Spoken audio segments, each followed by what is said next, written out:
Welcome to the Make Do Suburban Fireman podcast, where we're keeping it real, talking all things suburban fire service with your hosts, Nick Peppert and Sean Duffy. This podcast is done in partnership with the Rust Belt Jakes and Build Your Culture. So grab a drink, pull up a chair, and let's go. All right, here we go. Episode 49 of the Make Do Suburban Fireman podcast. I'm your host, Nick Peppert. I am Seanless this afternoon, and I'm joined today by our special guest, BJ Breecher. BJ, what's up, man? Not much. We got a crow in the backyard here who's going to take Sean's place, actually. So he's going to be the heckler in the background. Right. He's a hater. He's back. I thought he flew away, but he flew back. I've got mulberry trees in my backyard. You guys can probably hear him in the back, but he's kind of hiding up in the branches there. So hopefully he'll move on. So, but we're outside today. I thought it'd be nice to kind of take a page out of Chief Dennis Riley's book, and even Chief Ike. We're not on a dock, okay, over the ocean, but we're out in my backyard. One of my favorite places to be. So it's a beautiful day here in Wisconsin. So why not? Oh yeah. Yeah. For anybody that's not up in this area right now, man, this last week has been just outstanding. You know, like the most perfect July weather you could probably ask for. Been EAA here in Oshkosh all week, and man, it's been, this morning it was 54 degrees this morning with no humidity. Felt amazing. Nice breeze. Been upper 70s, low 80s tops all week with low humidity. Nice weather. Sunny skies. So definitely living. Very little rain for once. Yeah. Dude, yeah. I mean, what do we have? I felt like we had 4 months straight of rain, and finally it broke like crazy. Yeah, dude, it's my grass. I bet you I've cut my grass more this year than the last 2 years combined.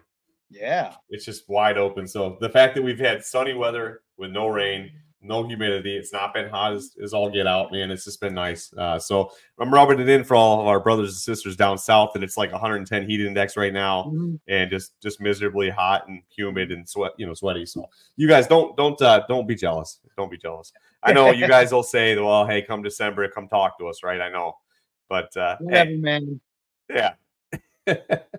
So that being said, man, for people that don't know you, just kind of walk us through your career progression, kind of how what got you started in the fire service, your journey to kind of where you're at now, and what you've been up to lately. Well, ultimately it was not my career goal when I grew up to be a firefighter. I just kind of happened to fall in it. I used to work in the insurance industry, and it was just kind of one of those, I guess, kind of moments where I was like, I just got done handling a phone call, and after I got done with that phone call, I'm like, hey, you know what, that call really went well. It's kind of one of those moments where I'm felt good about myself. Then I kind of thought to myself, I'm like, well, if I wasn't doing this, what would I be doing? And I said to myself, well, it would either be something in Department of Natural Resources, because I love to hunt and fish, camp, stuff like that, or maybe even something in the fire service, because I had friends that had always spoken so highly about the fire service, and were going to school to be firefighters on the Fox Valley area. And also my dad was a volunteer firefighter for a cup of coffee, basically. He had also said, you know what, if I could do it over again, I would be, get into firefighting. And we had some family friends that were firefighters too. So lo and behold, like 6 months after I had that conversation with myself, I was let go from my insurance job. And it just so happened that, I had a conversation with myself, what am I going to do now? And at that time, I just turned like 35 years old. I wasn't spring chicken, but I wasn't, ready to put up pasture yet.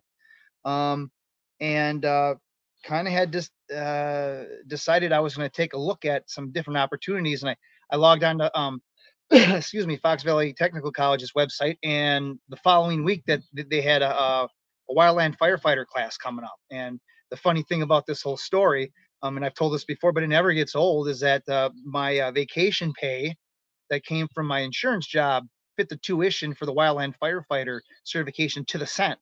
So there's kind of like some divine intervention, I guess you could say. I did a year for the Wisconsin Department of Natural Resources, and I remember saying to myself, you know what? And it was an on-call position, but I'd been on a couple fires, and I'm like, wow, you know what? It went really well. Maybe I can look at this becoming a career move for me because I needed one.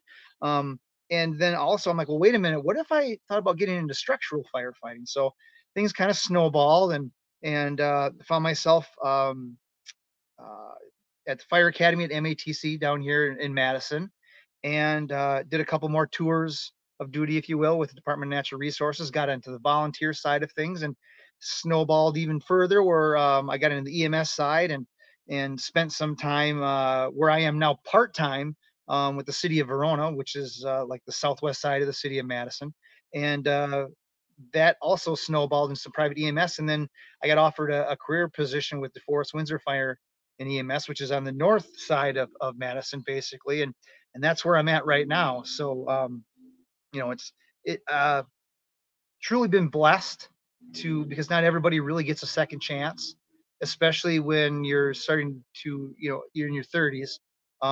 It wasn't easy to go back to school.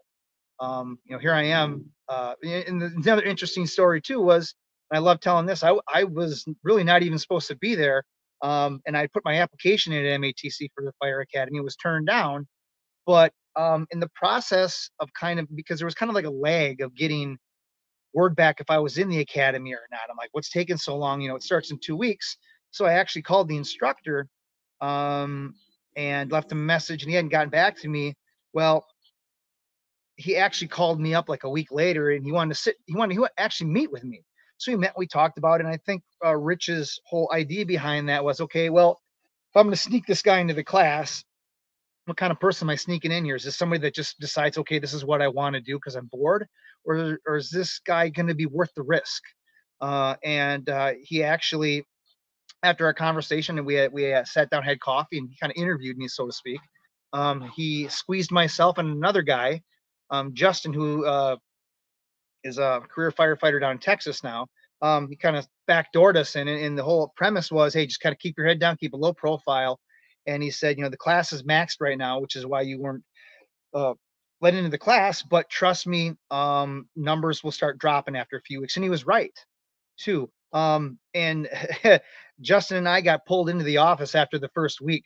The dean of the program somehow got wind that we got snuck in and all that, and the there was very tense conversation. We're just kind of sitting there like, oh my god, we're gonna get booted out. We're not gonna be able to continue with the class. This is gonna stink them. And she allowed us to stay in the program and held us to a higher standard, which I had no problem with. And lo and behold, we both made our way through the academy, and very thankful, as I'm sure a lot of people are in this line of work, that we can't do it on our own. I mean, I came into this whole thing with very, other than wildland experience, maybe riding along with my dad for a couple calls that he went to. Um, I had no background at all. And here I am sitting in this class with a bunch of 18, 19-year-olds who are volunteers at local departments.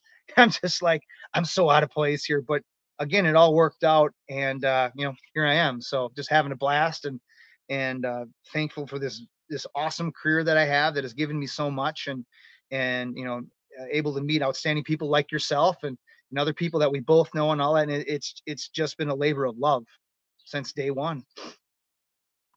Yeah, man, that's I really like the fact that he kind of talk about, like, no one gets where they are alone, right? I mean, everything in this life, I mean, not just the fire service, man, but in life,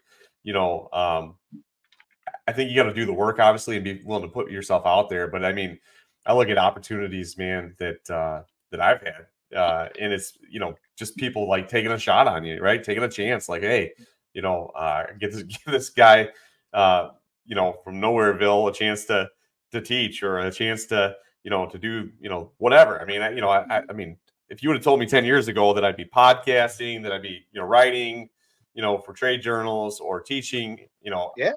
even inside my own walls, let alone outside my four walls of my firehouse, right? I would have been like, yeah, no way, man. Like, and I've had people along the way who have influenced my career, right? People who have kind of rerouted my trajectory a little bit, that said, hey, man, you need to get out of your comfort zone, go learn, grow, put yourself out there. But there's definitely been people, man, that have helped kind of point me in the right direction, right? And that's man, that's pretty cool about the whole down to the last cent thing, with the class. That is honestly a little tip of the hat there, because, dude, that's meant to be, right? Yeah. That's meant to be. It's just one of those things. Like, you look back and like, man, what are the odds? What are the chances? Yeah. So very, very cool. Obviously you're here in Wisconsin, not too far away from where I'm at. Wisconsin is, for me, coming up from Florida, after 17 years down there working in the fire service. As much as the fire service is the same, there are definitely some like geographical differences, man. And it's been a learning curve for me being up here, but I can tell you, man, I've met some really, really great people. Yourself, I think JD, Rick, some of these guys, Eric, Kyle, man, there's so many guys. Joe from Joe Gangler out there in Madison, Side Charlie Tools. I mean, just so many good firemen, and I could go on and on and on. I mean, there's tons of other dudes with our Fools group up at Old Fashioned, Logan and Derek and all those guys. Man, like just solid dudes. But one of the common themes that I've kind of picked up on is that a lot of us, in this region, there's a lot of guys hungry for kind of learning outside just the base level stuff that's kind of taught at the tech college level, right? And I think, like, coming from Florida, I saw the same thing down there, man. You go through the State Fire Academy, and they have a certain way of doing stuff, and like this is what's taught, this is the lesson plan, and it's got me thinking, and you and I have had this conversation in person a couple of times, of the need for the Fools chapters doing trainings. I know you're with Brew City, and you guys do a lot of good stuff down there in the southern part of the state, man, and abroad, really. But how did you get involved with Brew City, and what is your, when you're talking to people about the Fools, like, what are some highlights to you, some things that you feel like are really important, why people should get involved with organizations like that? All right. Well, full disclosure, before we get into much into this, and I want to clarify, I have stepped down from Brew City as a board member. So that was a decision that I decided. Truth be told, I got a couple projects that I'm involved with right now. Just kind of wanted to clear my table a little bit. My term was up, but I paid my dues. I'm still a member. But that being said, what I found, and I know that a lot of Fools groups are like this, and I've had interaction with you guys with Old Fashions, and my perspective is coming from the Brew City perspective. Um, I think there's, let me put it this way. When I left, and this is not a cut on the technical college at all, or anything, any school out there that teaches fire service, I had left the technical college. I got my Fire 1, Fire 2. I'm like ready to go and get it done, and all that. But the thing about it is, I kind of left that program, and I'm like, I still have questions. I still, and I'm not the only person. I've had conversations with other guys and gals that are like, yeah, so I got this certification, but I still feel like I don't know anything. I'm like, that's okay. That's fine to feel that way. Don't feel like you left your collegiate experience still an empty glass. Okay, because you and I both know there's a lot. Firefighting is a craft. Okay, there's a lot of things that we figure out on the fire ground or in the process of doing the job, okay, or from the old salty guy, okay, that they're not really able to teach you in that academic environment, okay. And that's where the Fools experience came in. I was kind of at the time when I discovered Brew City, I was still a volunteer and was kind of stuck in that mentality of, everything I learned is in these four walls of this department and what I learned at MATC. And I kind of saw some things, and looking back at it now, it was very one dimensional. Okay, very one dimensional. But I kind of hit a point in my career where I was kind of like, I would like to see what other training opportunities are out there, because there were some small things that took place in the area, like some egg rescue things, silo rescue things like that, which are very cool. Don't get me wrong, but I just felt like there were some little things that were missing. And I jumped online, did a Google search one day. It's as simple as that. Everybody's like, I get asked to this day, where do you find all these trainings? I'm like, well, number one, Google is a very powerful tool. And number two, you network, you talk to people. And after a while, you figure out, who the movers and shakers are in this line of work. And you reach out to them, you pay attention to what they're doing in social media, and you have so many different references for resources. But anyhow, I did a Google search one day and this training came up. I think it was on the Wisconsin State Fire Chiefs Association website. I think it was a RIT class that they were doing in Muckwonago, and it was held through the Bruce City Fools. And I'm like, what's the Fools? So I did a little research. I'm like, oh, Fraternal Order of Leatherhead Society.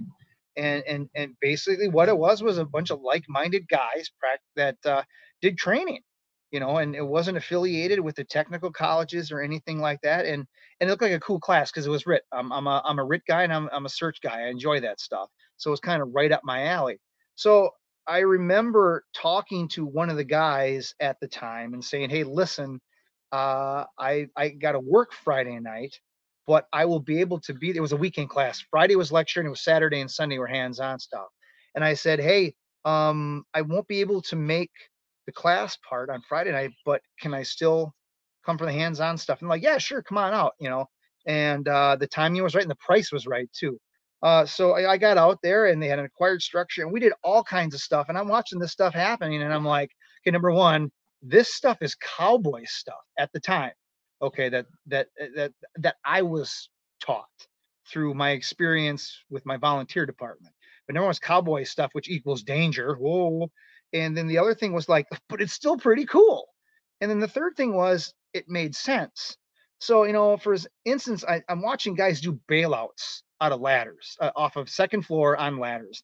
And I'm like, wow, that's crazy. And, and I'd never heard of anything like that before. How does this all play into what's taking place? Oh, okay, what's a RIT situation? And you got to, for lack of a better term, shit or get out of that room. Okay, do this, hook your arm there. No, don't hook it like that. Otherwise, you break your arm. Oh, I'm sorry. And true story. But then, hooking it the right way and coming out and doing the cool beam slide down and all that. And, at them having a rescue line on me just in case I didn't stick the landing, and a lot of other stuff. And I walked away from that weekend with like, okay, there's something to this. There's a practicality to it, and that's one of the things that I started looking for was classes that were taught by guys that were doing the job and were still active, or the guys that had a pretty good resume and didn't just have so and so teaches at MATC or NWTC or Fox Valley. There was more of it seemed like more of an organic thing that they were teaching. And that particular experience really had me opening my mind to a lot of things again that I was told was cowboy stuff. And I started looking at these cowboy things a little bit closer and looking at them and practicality. Again, I always talk about firefighting being a craft. I use the analogy of a woodworker. A schooled and experienced, an experienced woodworker knows that there's certain tools that interact with certain woods better than others. Okay. And that craftsman will know that, hey, if you want me to make a nice kitchen table for you, there's some wood that's going to be really good for it. And there's some wood that's not going to be good for it. All those little things that you're probably not going to pick up in an academic environment. A prime example, we relate that to firefighting.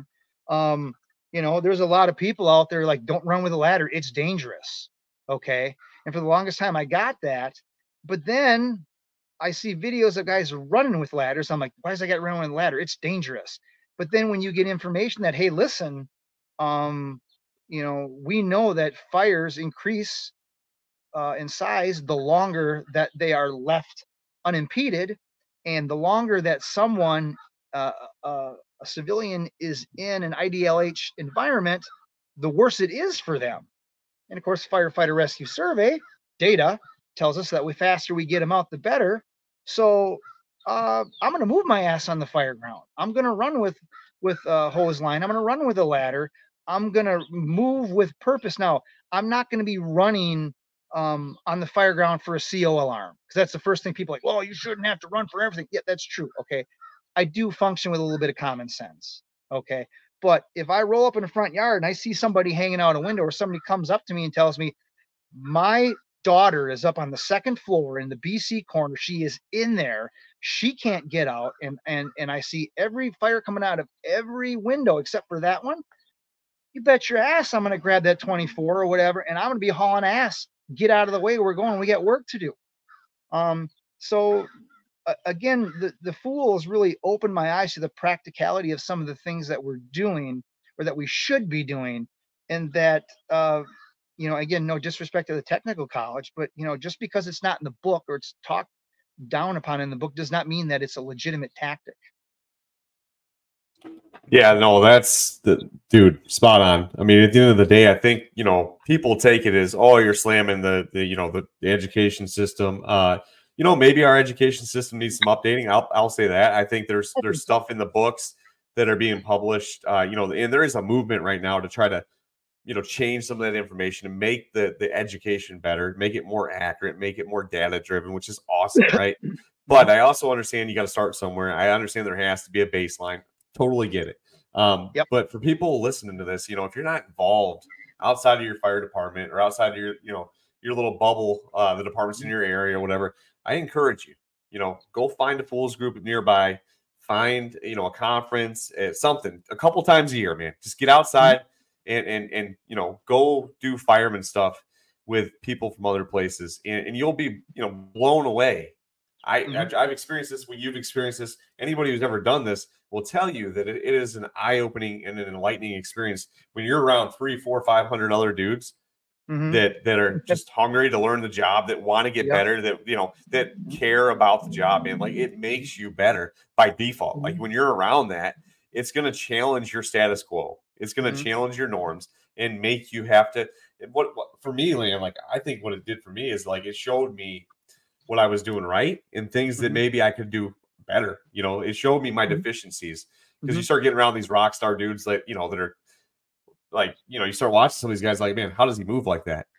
How do they do that? And they start asking questions, right? Start researching. That's the thing. In 2024, Google, man, YouTube, like you can't really make an excuse for not knowing now, unless you're just not looking for it, right? If you're looking for information, it is out there. And so, for me, like the fools is, like you said, a group of people that, firefighters that are into the job, that want to learn the craft. You're training, you're taking care of one another. It's the camaraderie that goes with that. And it's in its purest form. I think, the fools is doing it right in the sense of it doesn't get into politics. It doesn't get into like who's, a career volunteer combination. Like who cares? You either want to be a good fireman or you don't. Like, and that's the beauty of what I tell people when it comes down to the fools. Like you find some people that just want to iron sharpens iron and get together and say, hey man, show me what hey, what'd you do right there? Hey, show me that technique. Or, hey, let's do, let's drill on this or whatever. Like, let's share this information. I took notes at this class and hey, what do you think about this? I mean, that is in essence what the fools does is it brings people together to hopefully, to be better. Right. And that's the whole intent is how do we make ourselves better so we can serve our communities better? When you sign with the fools, there's no questionnaire like, are you career or volunteer? Like, how much do you make a year? Are you a lieutenant, a captain, a chief? Like none of that. It's like, are you a fireman? Are you affiliated with the fire department? Do you want to get better? Cool. Let's go. Yep. Yeah. So, I've always been drawn as I've gotten into the career. I've always found myself, I've been drawn to just what's the word I'm looking for? Just blue collar, salt of the earth firemanship. I prime example, we talk about these trainings and all that introduce us to things, but also support some of the things that we believe because you're around like-minded people. I had the honor of being down at firemanship last week and was asked to help out down there. And I was working with Brian Lynch and his company over there when they were doing ventilation. And there was one thing that they taught that just set me on fire, man. And I don't know. I'm going to curse here because the only way to actually really impress how I felt, but I must have said, fuck yeah, like 100 times. But they were actually teaching guys how to shoulder ladders and run with them. Actually run with them. And I remember I was walking from where I was helping and I saw a ladder go up on a shoulder and I'm like, what's he doing? Because it was an athletic stance. I'm like, Well, there's only one thing he's going to do now. And I got my phone out right away, and he took off, not with, one guy ran with a 24, and the other guy took 2 roof ladders and mirrored them together and put them on his shoulders. I'm like, no, I've never seen that with 2 ladders. That's the next skill I'm going to work on. But they took off running across the training ground and threw ladders up on there. And I was like, fuck yeah, man. And again, that's not something that they teach in school, but it's a relevant skill and it's practical. And when you have real dudes out there teaching real firemanship, how can you not be attracted to that? Yeah, 100%. Dude, like, I think like that's, people say that's cowboy stuff or whatever, but like my thing is this, dude. I want to find and be around people that, number one, are paying attention, right? They get it, that are into the job, they understand why we're here, right? And the bottom line is, no matter which way you slice it, you're not just here for a paycheck, you're not here for pension, you're not here for a sticker, you're not here, for the schedule. All those things are perks, right? Those are all benefits. But when the bell sounds, what you're here for is to save lives and property. Period. Hell like yeah. that is the mission. And make no mistake about it, there's a lot of people that try to water that down, man, and make this job more palatable to people that maybe shouldn't be in this line of work, right? It's a hard job. It's a blue collar job, no matter which way you slice it. No matter which way you slice it, this job will always be dirty. It'll always be hard.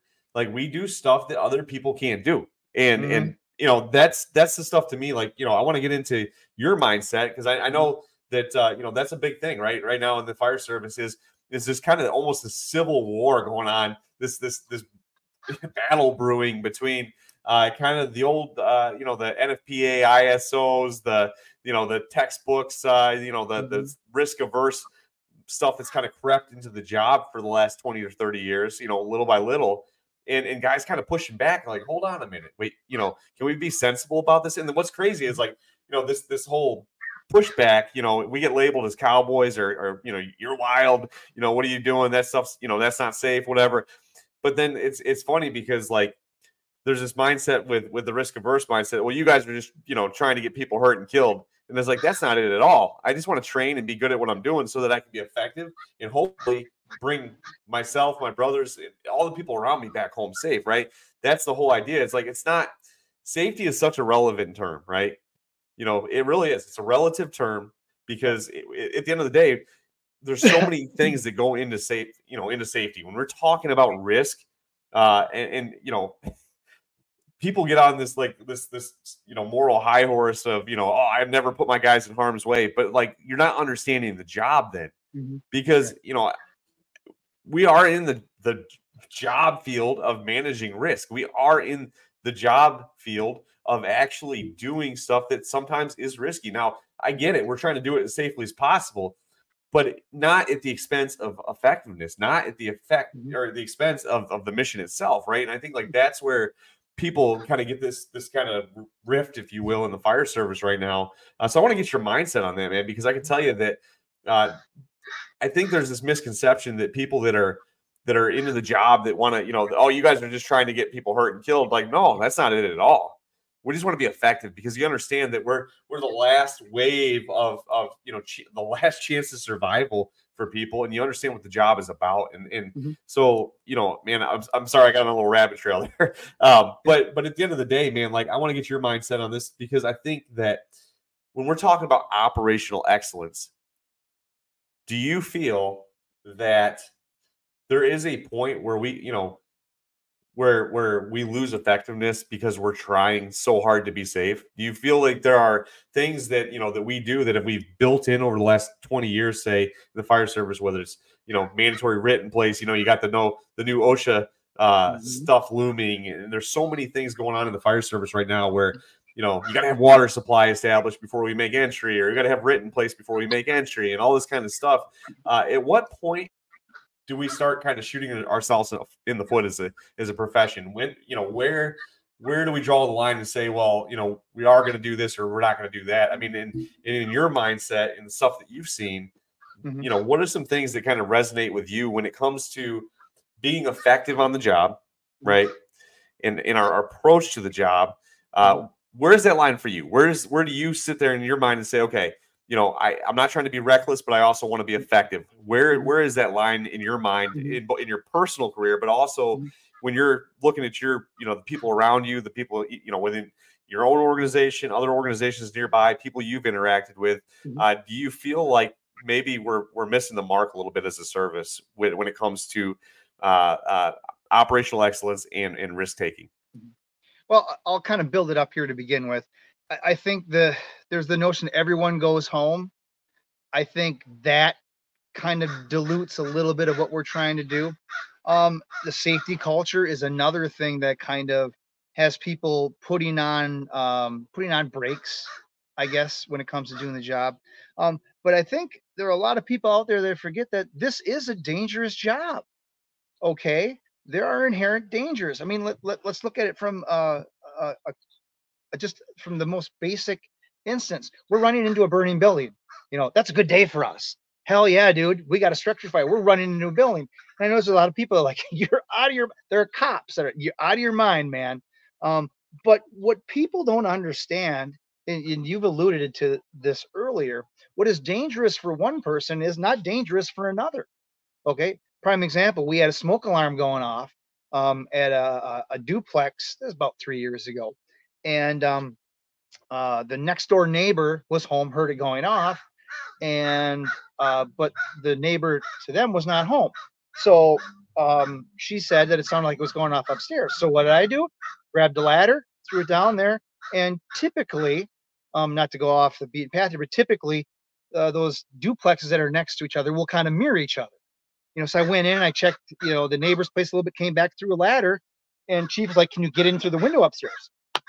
I'll give it a shot. So I grabbed the ladder by myself, and a couple of people are like, "Oh my God, what is he doing?" I threw the ladder up there, looked in the window. Fortunately or unfortunately, depending on how you look at it, the neighbor got there before I got inside. But when I came down, my now battalion chief was looking at me like, basically told me, how do you put it? The way that he emoted it to me had me go, what? What do you? But he goes, I'll take that from you, BJ. I'm glad you didn't get hurt. I'm like, what do you mean I'm glad I didn't get hurt? Okay. Part of my training, I will grab a ladder and I will run with that thing, whether it's a 16, a 20, a 24. I will struggle with a 35, and it's not pretty, but it's going up, okay, by myself. But that's part of my training. That's what I do. So for me to look at throwing a ladder by myself, and there's a lot of people out there in the fire service that are very well skilled at throwing a ladder by themselves. It's not dangerous for them because they work on it. Throwing a ladder by myself, okay, at a good trot running across the front yard or blacktop is not dangerous because I train at it. Okay. The reason why some people think certain things are dangerous and some people think they're not is training. That's the common denominator right there. If you don't train on something, damn right it's going to be dangerous. I mean, you're not going to be good at it, but it's also going to be dangerous. Whereas if you work on something all the time or at a regular basis, slowly that's going to be something that you're going to be very skilled at, and it's less dangerous. Now, do you completely eliminate danger of doing stuff like that? No, you don't, but you certainly minimize it. And just things like that have me shaking my head every now and then, because I think there are some people out there that really short sell themselves as craftsmen, as tradesmen in the fire service, not really knowing what they're capable of. Here's another example. I've got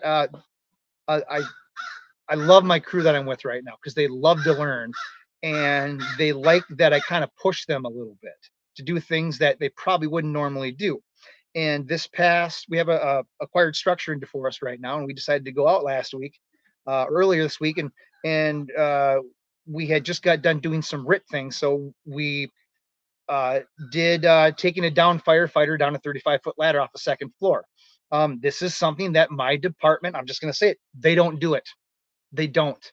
It's not something that my department has come out and say, this week we're going to work on this, at least my full-time department. Okay, they don't do it. Okay, I don't feel bad saying that, but I've done it enough through Fools, and I've also done it through Verona, where I feel very skilled at it, and I feel confident enough that I can teach these guys how to do it. And while there were some aspects of it that they kind of struggled at a little bit, they got it, man. They got it. So they, and then after that, we did something that I know that they wouldn't do. Is we did bailouts with rescue rope, and what we were doing is just making a munter hitch and clipping it onto a carabiner. And instead of going up the second floor, it was a farmhouse, so it was a higher window. So we just went on the first floor and taught them how to put the Halligan into the wall and secure it in there, and take the carabiner and lock it in. And Dale Peckel, who is known in Wisconsin, is a big rope guy, and has done some RIT things. If you look up at his YouTube, he's got a way to make it a do it yourself like bailout kit with the webbing, and I've got that integrated into my system. But the guys that are with me, I encourage them, hey, have some webbing on you, some decent tubular webbing. And I taught them how to make that seat harness, and I let them use my carabiner, and taught them how to do a munter hitch. And we were bailing out a window and using that munter hitch to go down, like, I don't know, 5 to 6 feet. And the looks on their face that they pulled it off, that they were just like, oh, I can't believe I just did that. Wow, that's crazy. Which I get it. When you're not introduced to things like that, you're not going to realize what your abilities are. And again, those things that we just did, in particular, that bailout, this was not some $500, $800 kit that I purchased from CMC. This was just some decent rescue rope, a rated carabiner, and some webbing, and getting an idea from somebody else. Again, that whole idea of pushing people to learn practical, relevant things from other guys and gals that have been there and done that, and using it in the proper context, and pushing your people to do just a little bit more and build their confidence. I'm gonna get on the podium here for a moment and just prop my crew up on my shift. I've got two guys that, when I came to the shift, they even admitted it. We had a conversation a couple of days, because I checked in with them every now and then and say, hey, how are things going? Talking about our training compared to our shift training compared to what the department is doing. And both of them are like, you know what, I feel a lot more confident since we started doing some of these things than perhaps beforehand. Doing some of these things that, in all honesty, do fall in line with the training topic of the week at the department, but taking it a step further. We had a forcible entry prop at our department for, like, I don't know, about 3 weeks. And it was just the standard gap set force, which is fine. You need to do that. But I decided for my guys, we're going to take things a step further. And I went and bought some chain, and I went to Harbor Freight, and I bought like 9 padlocks. And we took padlocks, and we spent a day using a rotary saw and using the irons, just busting locks. Taking things just that step further, focusing on just not the basics, but also pushing it a little bit farther, going over some of those things that they might encounter, and instilling, number one, true firemanship, and also some confidence in them. I'd like to think that some of the things I've introduced these guys to have built up their confidence, so that if something a little more complicated comes down, they can be like, well, hey, you know what? I can do this. And it's shown. Yesterday, and I know I'm kind of going on, yesterday, we decided that, we're going to keep it simple, and we're just going to do what I call a quick hit drill. And it's nothing more than pulling the engine up, pulling the hose off, going to a door, going through, and spraying water on the hose or the fire. And along the way, we do all the things like, give a PAR report, and do we have a victim, and all those things. And we've been working on these things. I've been working on with them since I first came on shift, like just before the beginning of the year. And now they're doing things automatically where, I was on the pump panel, and we had a crew of 3, and we had 2 guys pulling the line in. And AJ and Caleb, they pulled the line in, and I kind of picked their brains afterwards. I threw a curveball to them. I took a dummy and I put it behind the door. And, they pull the line up and they're flaking it out. And the one thing that really impressed me, made me so proud, is, again, we have to do more with less. Caleb looks back, and AJ is flaking all the line out. And Caleb's thought is, okay, he's got that. I'm going to force this door. I'm going to check the door and see if everything's cool. So he left in there. He walked up to the door. He felt it. He pushed it. The door was open, but there was something behind it. Okay, cool. He comes back. They get to the door. They call for water. I send them water. They bleed it. They go to push the door. The door is blocked. And I go, and AJ goes, there's somebody behind the door. Awesome. Perfect. That's exactly what I tried to impress upon you guys. And you're getting all these little things. And sure enough, you got the door open. And I heard victim, victim, victim. Yes. Awesome. And my crew, again, because we're a little short on manpower, and it's probably going to be 15 to 20 minutes before we have mutual aid show up, we search off the line. It's not ideal, okay, but we have to do more with less. And they were able to push that door open, get the line in, and they knocked the fire down. And the AJ was on the nozzle and protected he and Caleb coming in. And once they had a quote unquote knockdown, AJ grabbed the victim, handed it off to Caleb. Caleb pulled it out of the house, and they got back in there and got back after it. You couldn't ask for more, you know, when you're short staffed like that. And also from a teacher standpoint, you couldn't ask for more. And also they're thinking, you know, we have to, we on our shift, we talk about this being thinking firefighters. I had a assistant chief tell me once, I could teach a monkey how to be a firefighter. And that's bullshit. No, you can't. No, you can't, because they can't reason. They can't profile. I'm sorry. If you pull up to single family residential at 2:30 in the morning and there's vehicles in the front yard, there's a pretty good chance somebody's home. All right. Monkey's not going to think that way. Okay. They're not going to be able to reason. It's a horseshit statement on his part. But to go back to what I'm talking about here, they're being thinkers, they're being proactive, and they're being craftsmen. You know, that's what we need today in the fire service, not robots that says, well, it says here in the chapter 4 on forcible entry that we all know that picture that was in that book, right? You know, that says that I should do this and do this. You know, no, we're gathering information. We're thinking back to our I'm going to date myself, our card catalog, our database here of things that we've learned along the way, and applying them. I mean, again, I couldn't ask for more from those guys. I was so proud of them. So fucking proud of them. It makes it all worth it, doesn't it, man? Oh, hell yeah. Yeah, that's the stuff right there, man. Like, you know, I look at you know, some of the stuff you're talking about as far as like just, you know, kind of breaking it down. You know, how did you get to that place, right? You know, you talk about thinking firefighters. That's not just something that accidentally happens, right? You got to instill that. You got to instill that it's okay to think. It's okay to use common sense, and just to have the mindset to read the situation, right? Pivot as you need to. That's the craftsman side of it, right? That's the you know, you talk about the engine starts searching off the line. In a lot of America, man, that's the reality, right? Is your next search crew may be minutes behind you, and so being able to kind of adapt to that situation with your staffing and say, hey, you know, he's got the nozzle, he's got water in this fire, I'm going to peel off and start searching, right? That is the stuff that, you know, it's not taught in textbooks, right? But it's the stuff that's effective. It's the stuff that actually that has to be done, right? And when you look at it, that all starts, you know, way before the fire ever happens, right? That starts on the drill ground, doing exactly what you're talking about, ingraining those basic skill sets, but then taking it a step further, right?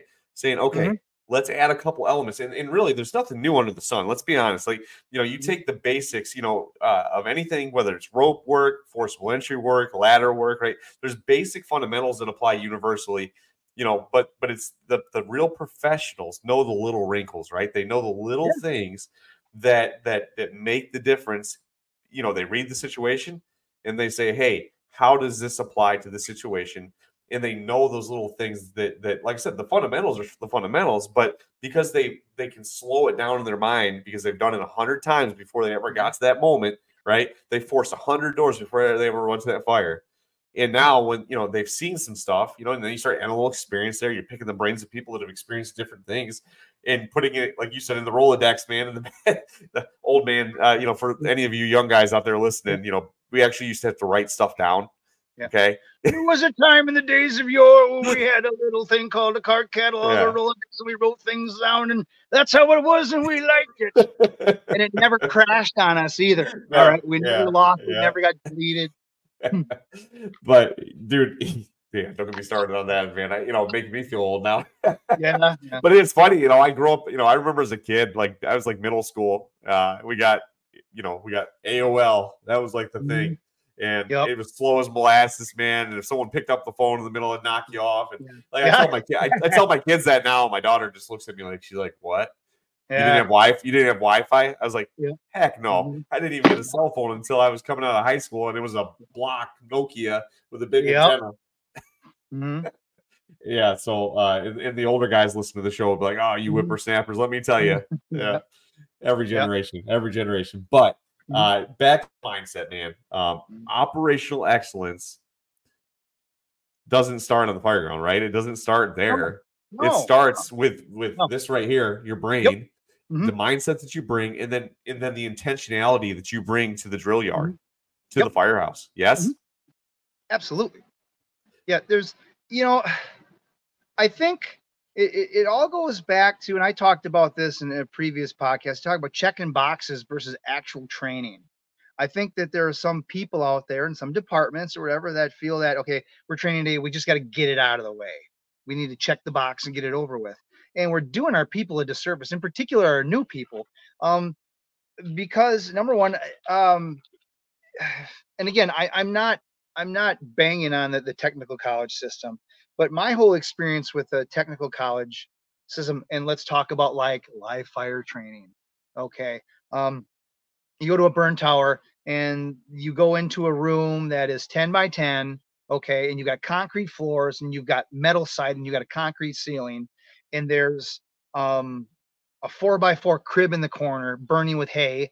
And then there's some old garbage, worn out piece of crap couch that's been there for the past 20 years and it's pushed over to the corner. Okay. And then, we pull 100 feet of 1 3/4 in and we pencil, okay, the crib because we don't want to put the fire out for the next crew. I get that. However, those aren't the things that we face. I don't know about you, but I've never faced even a room and contents fire that was like that. I can just think of the smallest, not to just for sake of conversation and perspective, the kitchen fire where the fire is confined to the kitchen. Okay, it was that attacking that simple kitchen fire was a lot more difficult than anything I ever did at the technical college standpoint. Now, don't get me wrong, I'm a big believer in the crawl, walk, run phase. We crawl, and then once we've got those basics, from crawling, we know how to hold the nozzle, we know how to move the line, we know how to communicate. All right, it's time to ramp it up now. Okay, now we're going to put our gear on. Okay, and they're going to wrap it up again. Now we're gonna smoke this room out. We're going to put a little heat in there, and then we're going to put stuff in front of you. Because I don't know about you, but every structure fire that I've gone to, I got to go through or around something. It's not a straight shot. They always got to put something in the way. But those people that come from that technical college standpoint, where they've just got that easy go to, and then they bring that over to their department, and again, each department is different.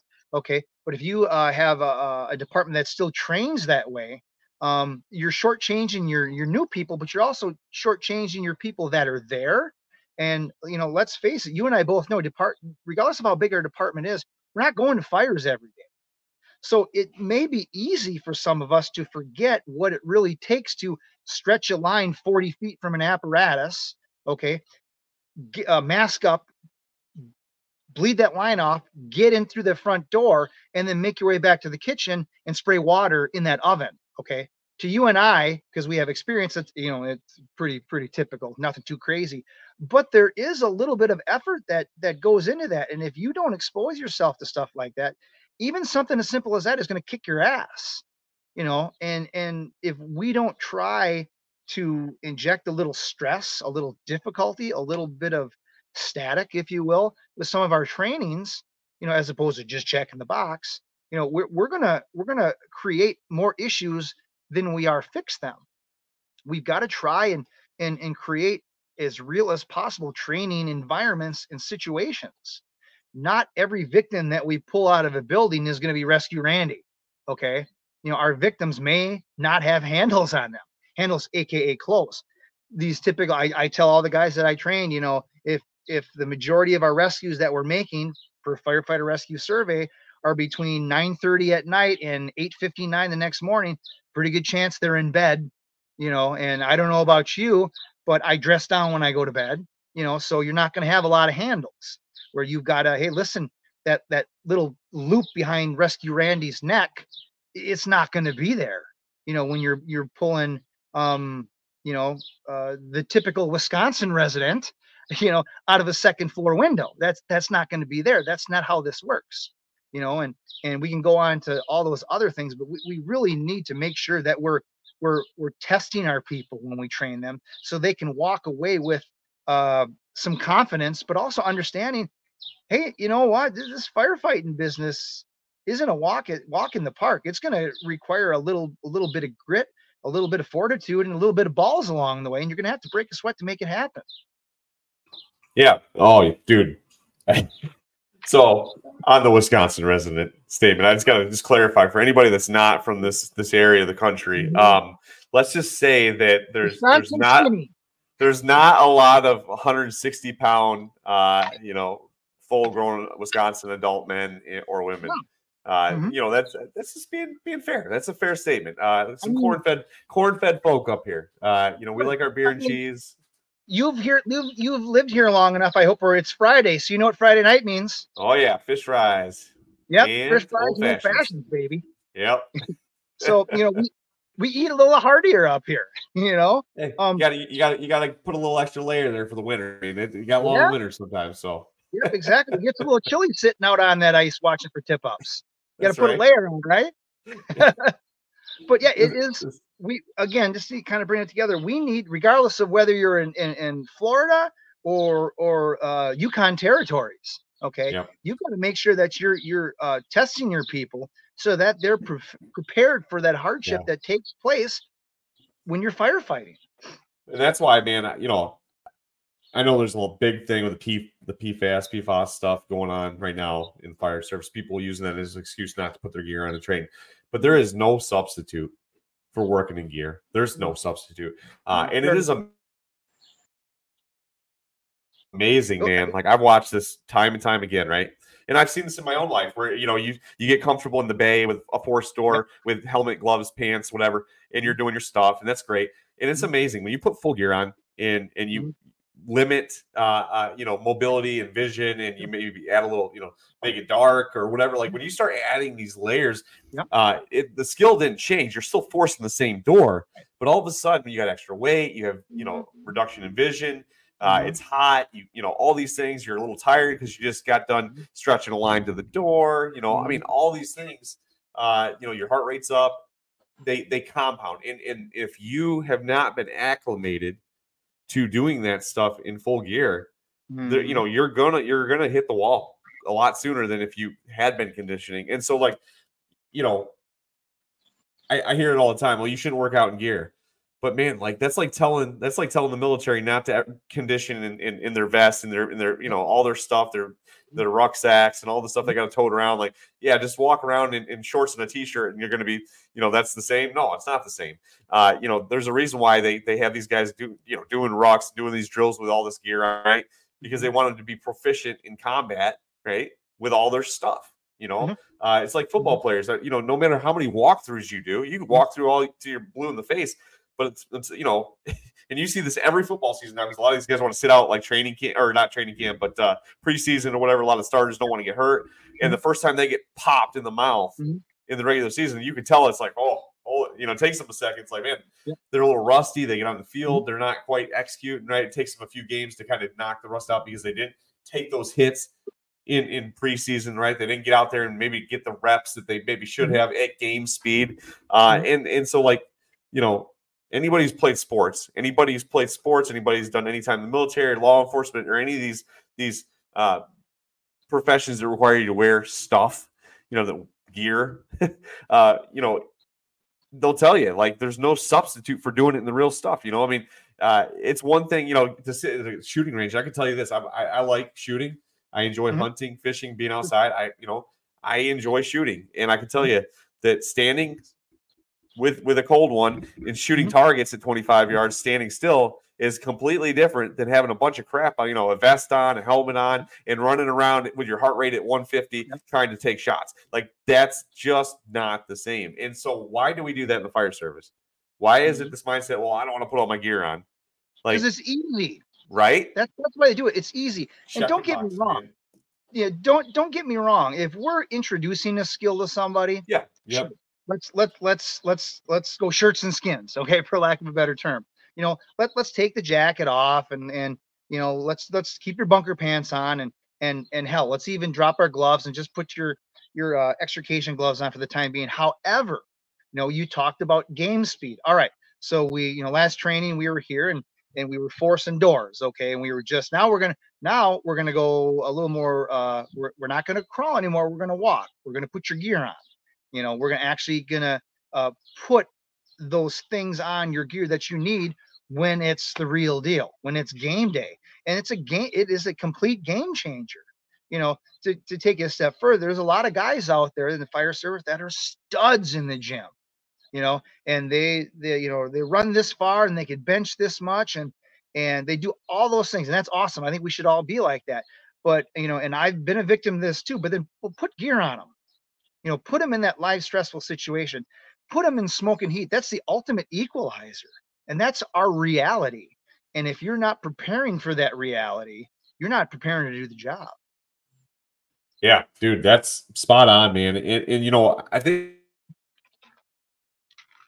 like what it comes down to is like, I tell people all the time, listen, you don't have to be full contact drills every time, right? When you're training, sometimes it's okay to, helmet, gloves, pants, whatever, go out and just do, do the walkthrough, right? That's the walkthrough phase. Okay. And then there's times where it's like, okay, we're going to, we're not going for speed here. We're going for effectiveness, right? But put your gear on. Let's go through the pace, right? Not going at full game speed. Maybe this is our training camp. We're running routes. We're catching balls. That's our equivalent, right? We're out there going through the motions. We're stretching. We're doing our stuff. But periodically, and for me, I think it's obviously every department's a little different on how they have the setup. But if you're not going out at least 2 or 3 times a month in a game speed, stretching, throwing ladders, forcing doors, doing searches, right? If you're not doing that, and if you're not doing it, with intentionality, like I'm not just going through the motions, right? I'm doing this, I'm trying to hone my skills, hone my craft. You talk about being a craft. That is the craftsman side of it. Is being able to operate where others can't, and that is the beauty of what we do. But you've got to test yourself, man, because if all you ever do is sweat in the gym, or you never go at full game speed with your gear on, like you're not going to, magically be successful on the fire ground, right? You're not going to magically be like the man if you haven't been conditioned. Like, the bottom line is, how much work are you putting in to be ready for that moment? And if the answer is, if you can look in the mirror and say that, man, I'm in gear as much as I possibly can be, I'm doing this stuff, like good on you. But I can tell you, for a lot of us, and myself included, I go through waves, man. I go through waves where I'm like really, really good about it. And then I'll start slacking a little bit. Oh, I'm not going to put my pack on for this or whatever. Not saying it has to be that way every time, but for goodness sake, man, you got to get out there. At least, in my opinion, once a week should be what you aim for. Get out there at least once a week and run, and it doesn't take a long time. That's the thing, guys. Oh, it takes too long. Man, 15 minutes, you could do a quick drill. You could do a 15-minute quick drill, stretch, force door, do a quick search, flow some water, and be putting hose back on the truck. Yep. 1 tank of air. One tank. That's it. Absolutely. And I think like that's what people forget though. It's like, man, is it easier for me to come in and check the box and say we did training? Oh, we went out and went over. That's great. That's great. That's half the battle, is just getting out there and going over it. But man, I feel like when it comes to training and fitness, if you're never pushing the envelope a little bit in training, you're not going to excel when the pressure's on, right? And it doesn't matter what you're doing in life. You got to be able to understand that you're not just doing this just to do this. Like, it should be with intent of my goal is, if I'm faced with a victim rescue, or I'm faced with that hard fire where I got to make that push, right? And it's either we make it or we lose this building, right? If I'm put in that situation where someone's life is on the line in the side of a ditch somewhere upside down at 2 a.m, right? That I can make good decisions. I just feel like in a lot of ways, man, the fire service has become very almost complacent as a whole. There's a lot of complacency, a lot of, well, we're ISO this, whatever, check the box, or, Target Solutions. Don't get me started on Target Solutions. Dude, I got 3 hours of training. Did you Target actually sweat? And Blue Card, bull. With all due respect to the Brunicinis, of course, but I just anyhow, I'm sorry. No, dude, it's true though. I mean, like, there's so much, like, put the damn checklist down, and go put your gear on.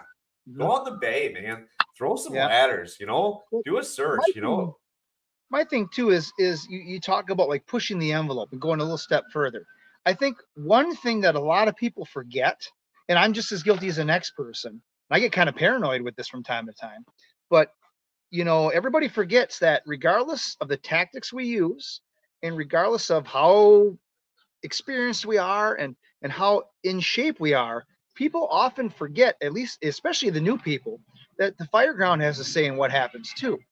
Okay, the fire ground, I don't care whether you're doing a lift assist, I don't care whether you're actually going up to a 3rd floor and you're doing a victim removal, or you're involved in some type of RIT situation. The fire ground has a say, and it's going to do its best, okay, to knock you down or worse. Okay, and people seem to forget that. So that should give us that little bit of encouragement to go just a hair further. Again, it baffles me, and this comes with experience, to think that, okay, well, I just pulled a line and I have water and spray it on there. It's that simple. It's not. Okay, people forget that things can go sideways, and we need to prepare for things going sideways. We need to tweak our training to introduce us to unexpected things. One of those scenarios where it was on the Grabs podcast, they were going to go to that A side door to go in. They couldn't open the door. They're like, what the hell? Door's not opening. They ended up breaking a window and going in. Well, it just so happens that the driveway that they used went to the back, to the seaside. They never used the front door. So what did they do? They pushed a couch in front of that front door. Okay, that's one of those things where, quote unquote, the fire ground has a say in what happens. We need to prepare for those oddities. Well, and it'll humble you. I mean, I don't care who you are. Like, the bottom line is, like, if you're not, it's hard. It's hard work, even for guys that train all the time, that work out, that are in great shape. It is hard work. Don't get me wrong. Like, the thing about it is, though, if you're not training and you're not preparing and you're not conditioning, it is exponentially harder. 100%. And I've had these ebbs and flows in my career, man, where, I fall off the bandwagon and I got, I kind of get in that rut of, I'm just going through the motions, or, maybe I'm not working out as much as I should be or whatever. And I can tell you, man, like, cardio, man, like, is my bane. Like running, I've got, where I do it pretty regularly, but I can tell you right now, like, if I don't run for a couple weeks, man, my first time I go and try to run a 5K, I feel like I got lead in my legs, man. And it's like, because, and here's the thing, like, I'm not 25 anymore. Like, 40's knocking on the door. And guess what? Your body, no matter which way you try to overcome it, like, you have to work harder as you get older. You do. Period. You just don't recover as fast as, and so, like, my thing is this, I think people have this misconception of, they try to dumb down the fire service, like, oh, just put water on the red stuff, and the problem with that is, that may sound good in theory, but now you're putting water on the red stuff with 70, 80 pounds plus of stuff on you. You can't see, it's hot, and they're screaming there's somebody's trapped inside. Now, all of a sudden, that simple task of getting water on the fire may be exponentially harder. That's the stuff that people gotta forget. And if you haven't been to a good fire in a while, sometimes you get lulled into this comfort zone, right? Running EMS runs, fire alarms, whatever, and then all of a sudden you get that fire, and it's like it quickly brings you down a peg. It reminds you, like, okay, this is why I gotta train harder, work out, do this stuff, and I think, like, that's what the biggest thing that I've noticed in the last few years, man, with my own self is we're our own worst enemy, and fighting complacency, fighting comfort is a constant battle. You can't let your guard down, because when you do, that's the stuff that bites you in the ass. That's the stuff that gets you. And so, like, when we're talking mindset, for anybody listening to this, mindset is where it starts. the way that you approach training and education and the drill yard and the firehouse, like all of that plays in. But make no mistake, mindset and execution have to go hand in hand. Because if you could have the most aggressive mindset in the world, but if you're not conditioned for that environment and you're not skilled in those tasks, I don't care how aggressive you think you are in your mind, you'll get knocked flat on your ass and get humbled real quick, right? So let's talk about that for a minute, man. Yeah. Linking mindset with execution. What's that look like in your life? Mindset and execution. How does that apply to me? You know, one of the things that I've, as of recently, ironically, you bring this up, is just that whole feeling of, hell yeah, I did that. You know, this morning was a battle for me. So I mentioned you earlier, I just got off shift this morning. Slept like garbage last night, you know, but like anyone who works in the fire service sleeps really good at fire station anyways, right? So, you know, I got up this morning and we had our handoff, and I had to go grocery shopping. And like I said, I worked out pretty hard yesterday, worked out late, ate late. All these are just prerequisites for having a rough morning.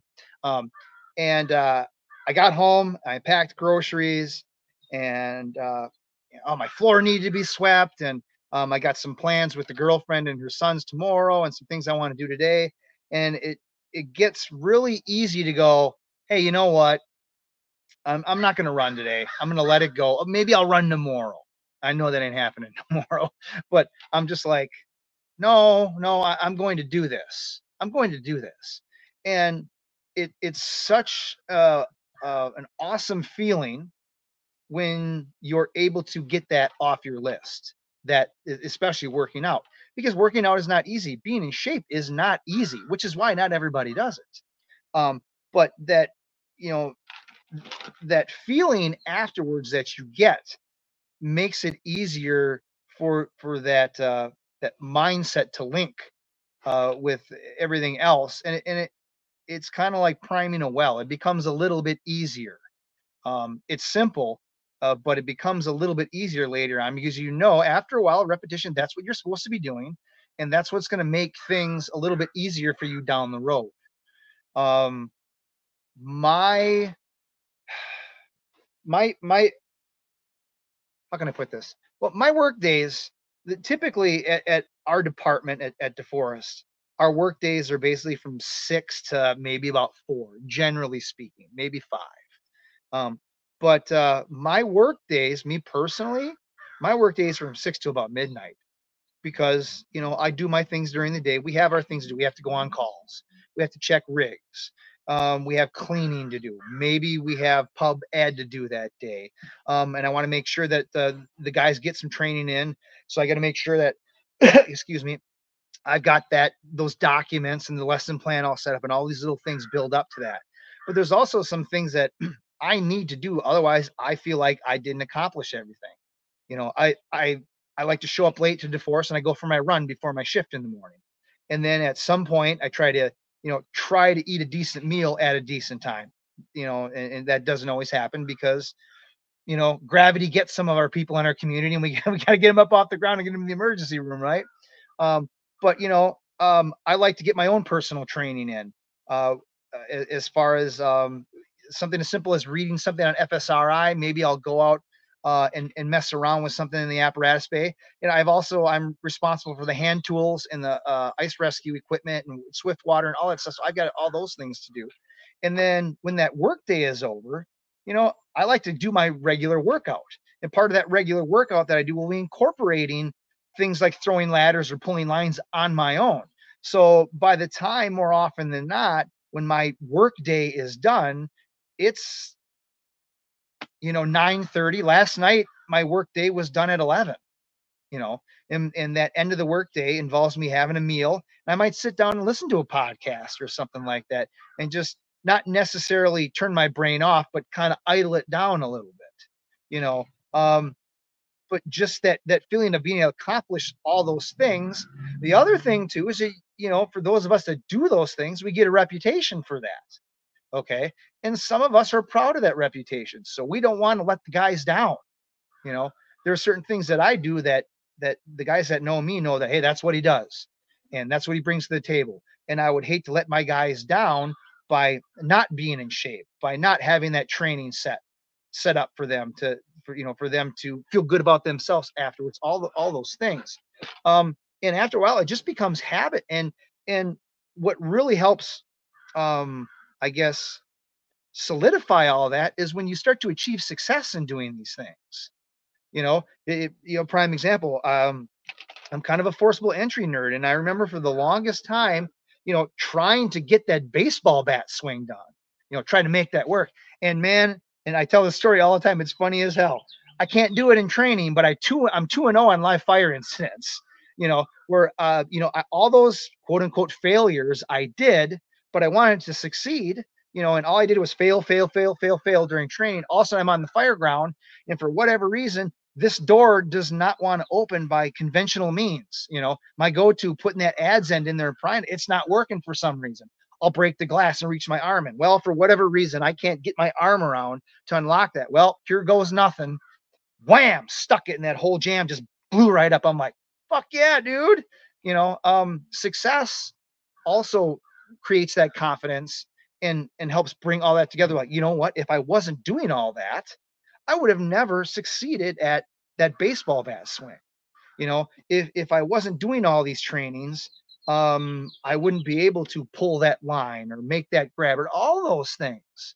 Success is that glue that and that the momentum that gives credence to what you're doing. Yeah, man. I like that you kind of talk about, the compounding effect of day in and day out, right? Doing the right thing, right? And it, it's not that the workouts or the training it's necessarily, it can still be a grind sometimes, right? It's still, it's still work. That's the beauty of it, though. Yes, but I think you start to learn to lean into the grind a little bit, and it does compound, right? The momentum compounds. You talk to any personal trainer, right? They'll tell you the hardest part of getting people in shape is that first 3 months, man. That first 3 months, because it is hard to get that body moving again and those muscles toned again, right?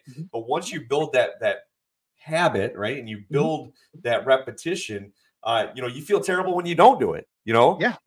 But that's where most people fail, right? If you get people going on a fitness plan or a health, whether it's eating, whether it's exercise, whatever, anything you do in life, it's a lot harder to get started again than to maintain momentum once you're up to speed. And that's the same thing with training, right? It's the same thing. Like if you just if the expectation is I'm going to do some sort of training every shift, right? It just becomes part of your day. And I think like that's where people are like, oh, you can't train every shift. Listen, man, it doesn't always have to be a 3 or 4 hour ordeal. Like, I mean, hey, look, I'm Sundays we like to cook a big meal. Like we have, kind of family time and kind of a low key day. But guess what? Pick up a fire engineering magazine, right? Turn on a podcast, go out and kitchen table. Let's tabletop. Hey, we had this call last day. Let's talk about this, right? And what I have found is when guys expect that, what's kind of cool about it is a lot of times guys that don't even expect will prompt those conversations, right? Because all of a sudden they're paying attention. Like, hey, man, hey, aren't we going to have are we going to talk about this call, or aren't we going to aren't we going to train or whatever? Like, you get guys. That's how you're winning. I think culturally you're starting to win when people don't have to be prompted to look for those opportunities, right? And when you got guys that jump up and say, hey, it's time to work out because that's what we do, right? What I've seen is it's contagious, right? It takes a long time. At first, it may be, if you're fighting an uphill battle, and I have fought this battle of you're the only one working out, you're the only one out in the bay tinkering around, you're the only one out there doing whatever. Like, keep doing it, because over time, man, like guys are looking, there's a lot of these young guys that are hungry, they want to train. You may never win over the old salty guy that just don't care anymore, he's checked out or whatever, who cares? But there are people watching, and what I found is, man, like that momentum, when you start snowballing it, it becomes a lot easier to say, hey, you know what, I am going to get in the gym because this is just what I do. I am going to go out there and put my gear on because this is what I do. And I think, like, for people listening to the show, like, take the time to just build small habits. Start small, right? Say, hey, you know what? Once a week, I'm going to do full gear combat drill. I'm just going to do once a week, take 20 minutes, right? And just do it. And build on that. As you get more comfortable in gear, maybe hey, I'm going to do a couple of those a week. Or, hey, I'm going to start working out and I'm going to start with 30 minutes a day, right? And then you build. That's what a lot of people go wrong is they get this mindset that it's got to be like, oh, I got to, be way up here. You see all these guys that are like doing the stuff that are, man, like this guy's working out 90 minutes, 2 hours, whatever, 3 hours a day, or this guy's, he's doing training 2 or 3 hours a day. Like, and they get discouraged because they're tired, their body's sore, right? They don't know how these guys are doing it. And it's like, you look at anybody that's successful in any field, it didn't just happen overnight, right? There's this progression of baby steps, right? Building upon the basics and working to expand beyond that. That is, I think, really, when we're talking mindset, that's what it takes to be successful in any field, right? I think Corley Moore talks about this all the time. What is it? It's like an hour a day or something like that, and you'll be a master in your field in like less than 10 years. It's just, people think it's this monumental because the body of work is monumental, but it's small increments over the course of time, just like a mutual fund, man. If you invest in a pension system, right, when you start out your first 10 years, you ain't got jack in there. You do 30 years in a pension system. The last 10 years, you're starting to really make some money. Why? It's compound interest. You've been putting into this for 30 years. It's the same thing with our bodies. It's the same thing with training. It's the same thing with our approach to the firehouse, with people, with relationships. If you will put the small effort, the little incremental efforts in here and there, the little extra, right, pushing an envelope, it compounds. And man, like someone explained that to me, a couple months ago. And it's like, think about it like investing, right? That's what you're doing. You're investing time in exercise, right? You're putting in the sweat equity to learn, to grow, to get better. And you may feel like you're not making progress. But I can promise you, like you said, you want to train and do the baseball swing, like, I can't get it. But guess what? You're making progress. Your body is starting to learn those things, right? And in the heat of the moment, you execute the task, and it's like, it worked. Why? Not because you put the effort in to try to learn it, right? And it's like, I think that's what people think is like, oh, you're going to jump in this, I'm going to be instantly successful. That's not how any of this works. Right. One of the important ingredients that I think a lot of people forget, and it's difficult, especially when you're, especially in fitness, but also when you're trying to up your game, learn some skills, is patience. Patience is so important. And it's a two-way street, and I'll get to that in a moment. Be patient with yourself. For those of us that have acquired a particular level of fitness, we just didn't show up like this one day. It took a lot of time. It took a lot of trial and error, and it took a lot of other things that don't take place, quote unquote, in the gym. There's a lot of work that has to be done at the kitchen table. There's a lot of work that has to be done up here saying, hey, listen, you know what? I've been doing this exercise and it's just not hitting my body like I wanted it to. Maybe I need to do a little something else, a little trial and error. But patience is such a huge part of getting better, and we have to be patient with ourselves, especially if we don't have a lot of experience with it.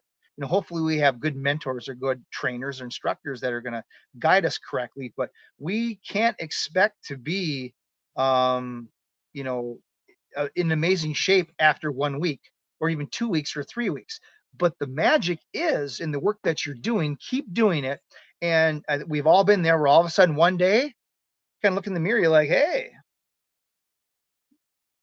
looking pretty good. Hey, look, I got a little extra, dimple in my, hey, that's a tricep. Well, shit, stuff like that. On the flip side, as far as a trainer, whether it be on the fire ground or in the gym, you got to be a little patient with those people that you're working with. We talked about in the fire service how not everybody comes to the table with the same passion and grit that you might have, and people are there for different reasons. So you've got to kind of temper your enthusiasm. You need to be supportive. You need to motivate those people, but you also have to be patient with them. I may be teaching forcible entry to somebody who really doesn't care and would much rather be pulling valves on a pump panel, and that's fine. That is a thing. But be patient with those people. Hopefully they'll learn patience and be supportive. It's been said time and time again. Rome wasn't built in a day. But you definitely have to do the work. You have to be patient with yourself, and that patience going to pay off. Yeah, it's like Pablo was on the show last month, and Pablo has a saying that motivation will get you to the starting line, but discipline will get you to the finish line. And I think that kind of just ties into what we're saying here, right? It's consistency, it's patience, it's consistency, it's getting up when you don't want to do it and doing the right thing. And the other thing I will say this too is if you have a bad day and you fall off the wagon, don't let one bad day become 2 bad days. Absolutely. Yep. Absolutely. Off side note, I think I met Pablo at Great Lakes. Awesome, dude. Good dude. Good dude. He gives us good vibes. Yeah, I got to break bread with him. Yeah. Very, very, very solid, man. One of the best. Like just heart of pure gold, man. And warrior mindset all the way. So, yeah, when we're talking about mindset, man, we've been on it for a little while, but I mean, really, that's kind of the bedrock of operational excellence, to start with the mindset, right? And I'm encouraged because I'm seeing a lot more guys kind of pushing back, like, hey, we're here for them. I will say this, I've have taken persecution in my career, and I'm sure you have, and others. When you're into the job, man, like it is easy to take heat from guys, throwing rocks because you're trying to make them look bad, or you're doing the and people listen to the show. I can tell you, like, here's the deal: when you step outside of the comfort zone, right, and you start pushing to be better, you're not going to have everybody's not going to like you. Everybody's not going to think you're the best guy in the world.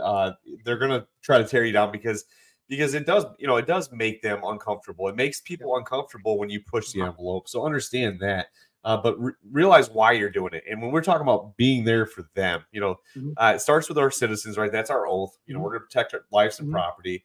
And I would say this too: you are also here for your brothers and sisters. Don't think that you're going to do this alone. Like, you've got to get buy-in from some people. You may not get everybody won over, but you got to have some people that are pushing the organization forward, doing the right thing for the civilians. But control what you can control, right? Control what's in your circle. I tell my kids, they're in sports all the time: effort and attitude, man. You bring an all-out effort and have a good attitude, and you do the very best you can. And understand, like, sometimes you're still going to lose. Sometimes you're not going to win. And sometimes you learn more in loss than you do in winning. And that's the way I feel like we have to approach. You got to approach this job from the long haul, right? Mindset, right? You got to understand that those little consistencies and discipline over time, right? It's that little investment. You may not see it until the end of your career. You may not see it at all. Here's the other part too: is like, why are you doing what you're doing? If you're doing it for a pat on the back, if you're doing it to be seen, you're going to have your reward, man. Like that, it is what it is. But like, understand, like, if you're really trying to make a difference, there's a lot of effort and grind that happens behind the scenes. There's a lot of stuff that has to happen, before the bell rings, before you even walk in the firehouse with your own self. And, whether, like I said, I mean, it all goes hand in hand. When we're talking mindset, fitness, training, those things, those 3 components are what allow you to be effective, right? It's what allows you to have excellence.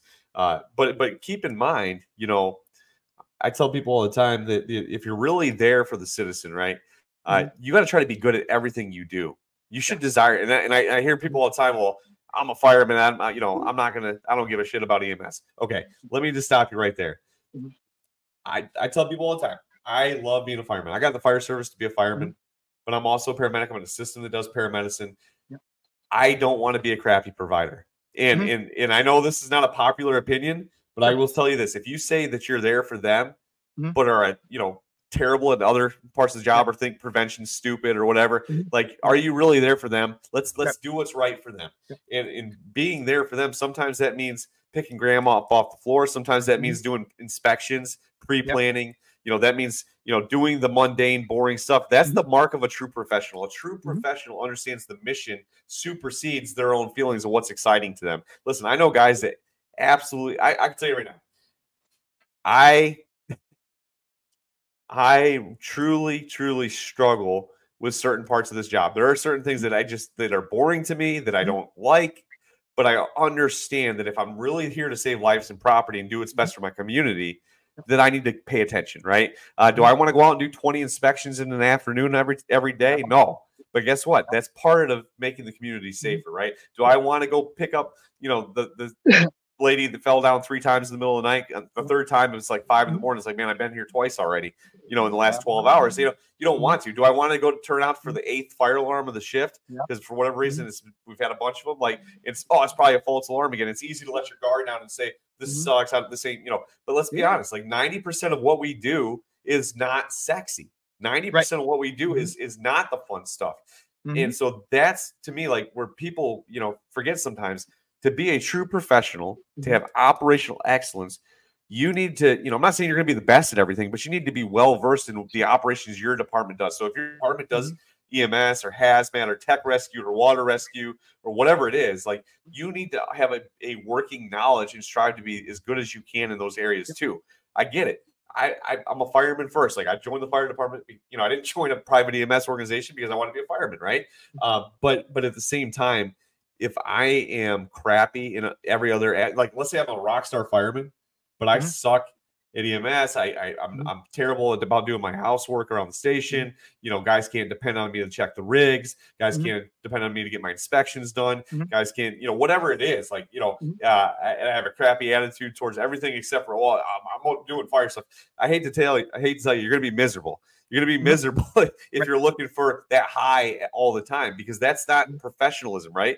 You think that Tom Brady, as good as all the Super Bowls he won, right? You think he ever got bored throwing a football in practice? There's probably days where he's like grinding it out, but you got to trust the process. That's what we're talking about here, right? You want to be good at something, you have to put in the work, and guess what that means? That means I don't feel like working out. I don't feel like training. I don't feel like going to that fire alarm. I don't feel like putting my gear on for the 7th time for the same building. I don't feel like picking grandma up. Guess what? That's where, when we're talking mindset, it's not just the fun stuff that makes you feel good inside. It is grinding when you don't want to grind. Professionalism demands that you are constantly striving to be better in all facets of the job, right? Not just the things that you like. I think that people, when they get into this line of work, and I'm going to 2 parts here, because this just kind of came up. When people get into this line of work, especially in the volunteer side, because that's kind of like the springboard to moving forward for a lot of us. So I think we're going to a fire every day. We're not, we may not go to a firefighter, or I'm sorry, we may not go to a structure fire for months. Okay. And it's very difficult to be training for something that you may only go. Swear to God, there's some departments out there that may only go to 2 actual structure fires a year. So it's a real grind, and can really wear on you to be training for something over and over again that you may not even be on shift when it happens. But you need to change your attitude as far as practice is concerned.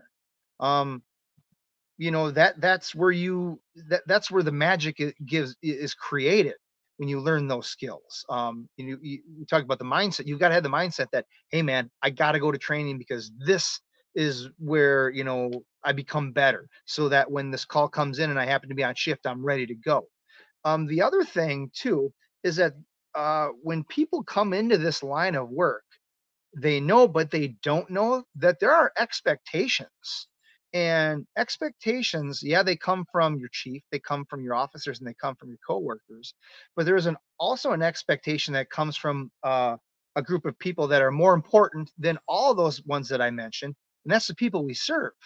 And it's been something that I've been talking a lot about, and I use it as an icebreaker for a couple classes that I taught. And it's like these expectations that the people that we serve, they have of us. This is scare the shit out of a lot of us, because I don't think a lot of us realize what our public expects of us. You know, everybody has this idea of what a firefighter is.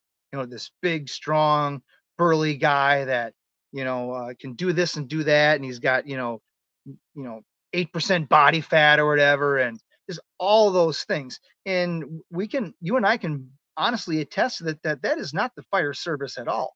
But the public expects that of us. The public expects, whether we're a volunteer or a career person, they expect us to show up on scene and know how to solve their problem.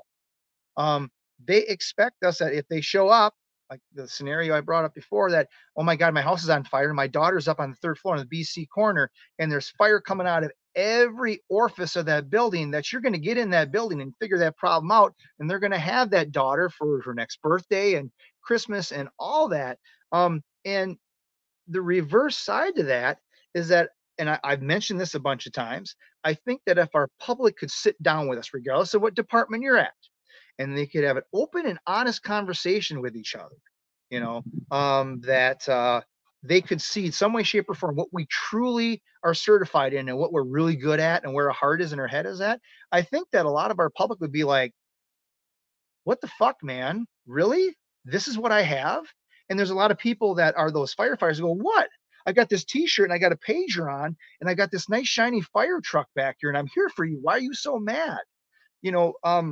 I don't think that a lot of us really understand what has been placed on our shoulders.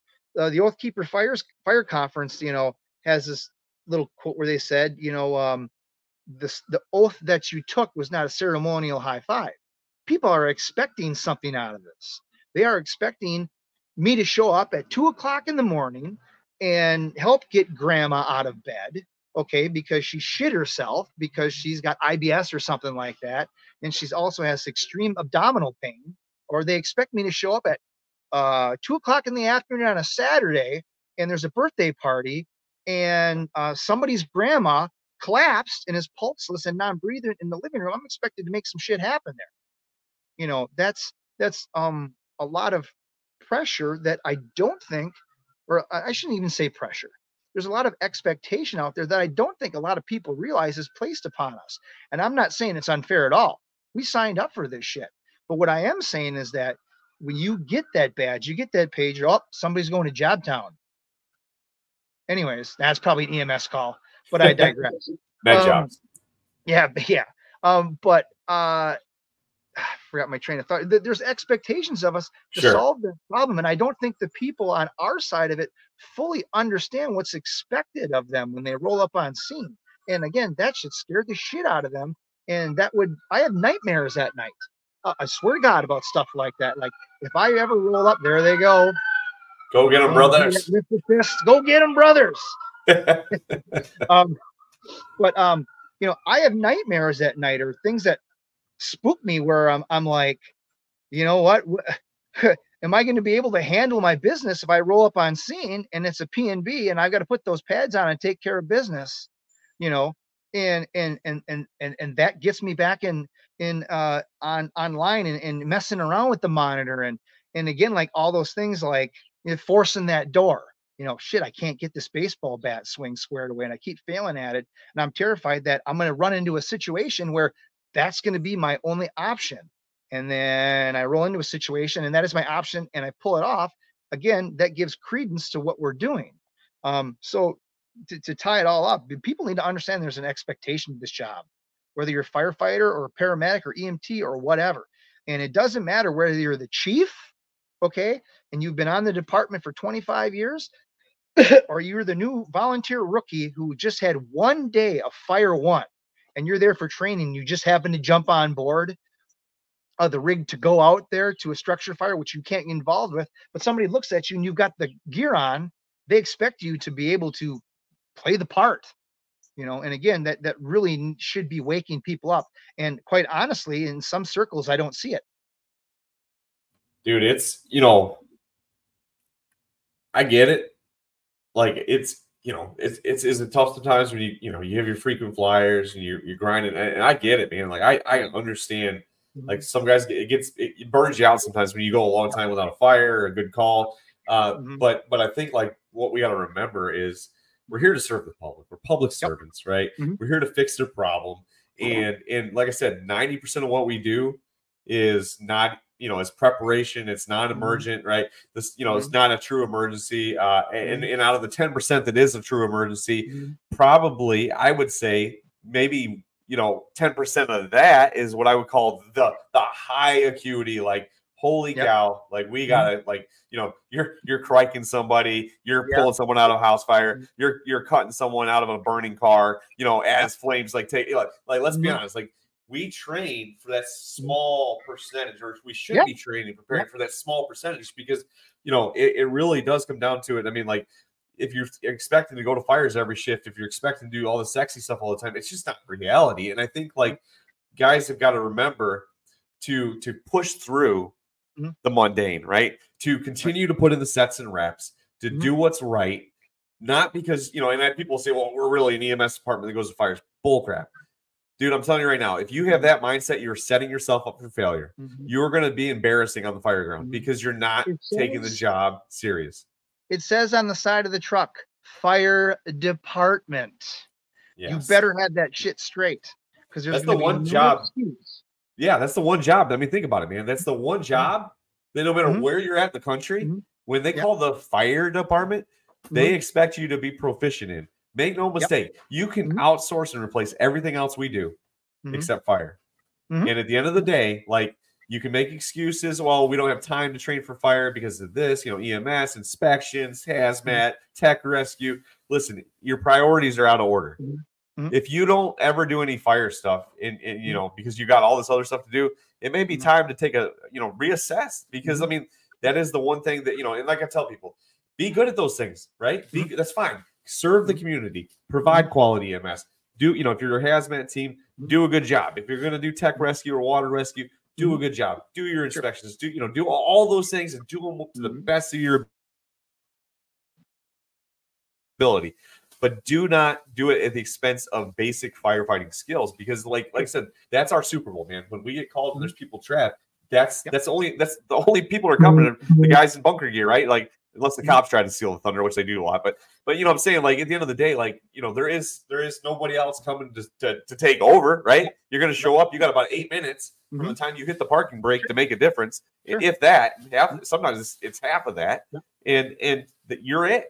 Yeah. Like, figure you're not going to just magically, I haven't trained in 6 months on ladders, and I'm just going to magically just be proficient in VES in this window, right? Like, that's not how that works. I haven't been to the gym in a year, but now I'm magically going to stretch a line, throw a ladder, make a grab, put the fire out, do all this stuff. Like, come on, man. Like, that ain't realistic. Unless you're putting yourself in that environment routinely, it just blows my mind. No other profession, man. No other profession. You would never in a million years pay to watch the Green Bay Packers play football if they just figured it out when they got out there. If they hadn't been conditioning, if they had not been training, if they looked like an absolute joke, didn't know how to put their gear on, right? Didn't know which routes to run. Nobody would pay for that. Sure. You wouldn't expect the cops to show up. Your kids, there's an active shooter in their school. You don't want the cops to show up and, like, I don't know what to do. Like, you expect them to take action and do the work, right? I don't understand. Like, you hire someone to do plumbing work, they come in and, like, look around for a few minutes, like, oh, I don't know, you're gonna tell them, hit the road. Phone. What's that? Yeah, let me dial up YouTube on my phone and figure it out. Oh, yeah, right. I had a conversation with one of our assistant chiefs a while back, and we talked about fire training and versus EMS, and they were talking about switching things up. And I said, yeah, I'll be real honest with you.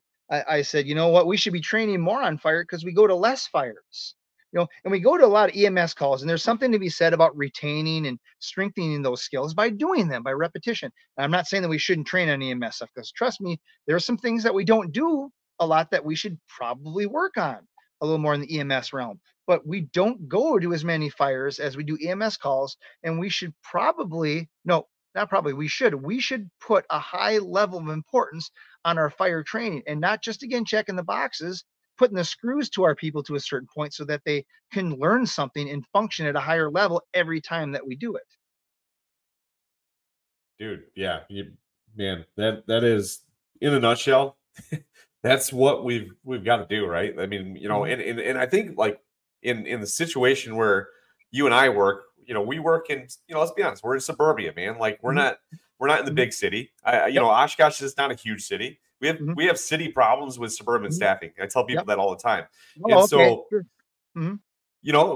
what do you got to do? I mean, how much better do you have to be in that setting? You don't have numbers to throw at a fire. Yep, You absolutely. know? We talked earlier.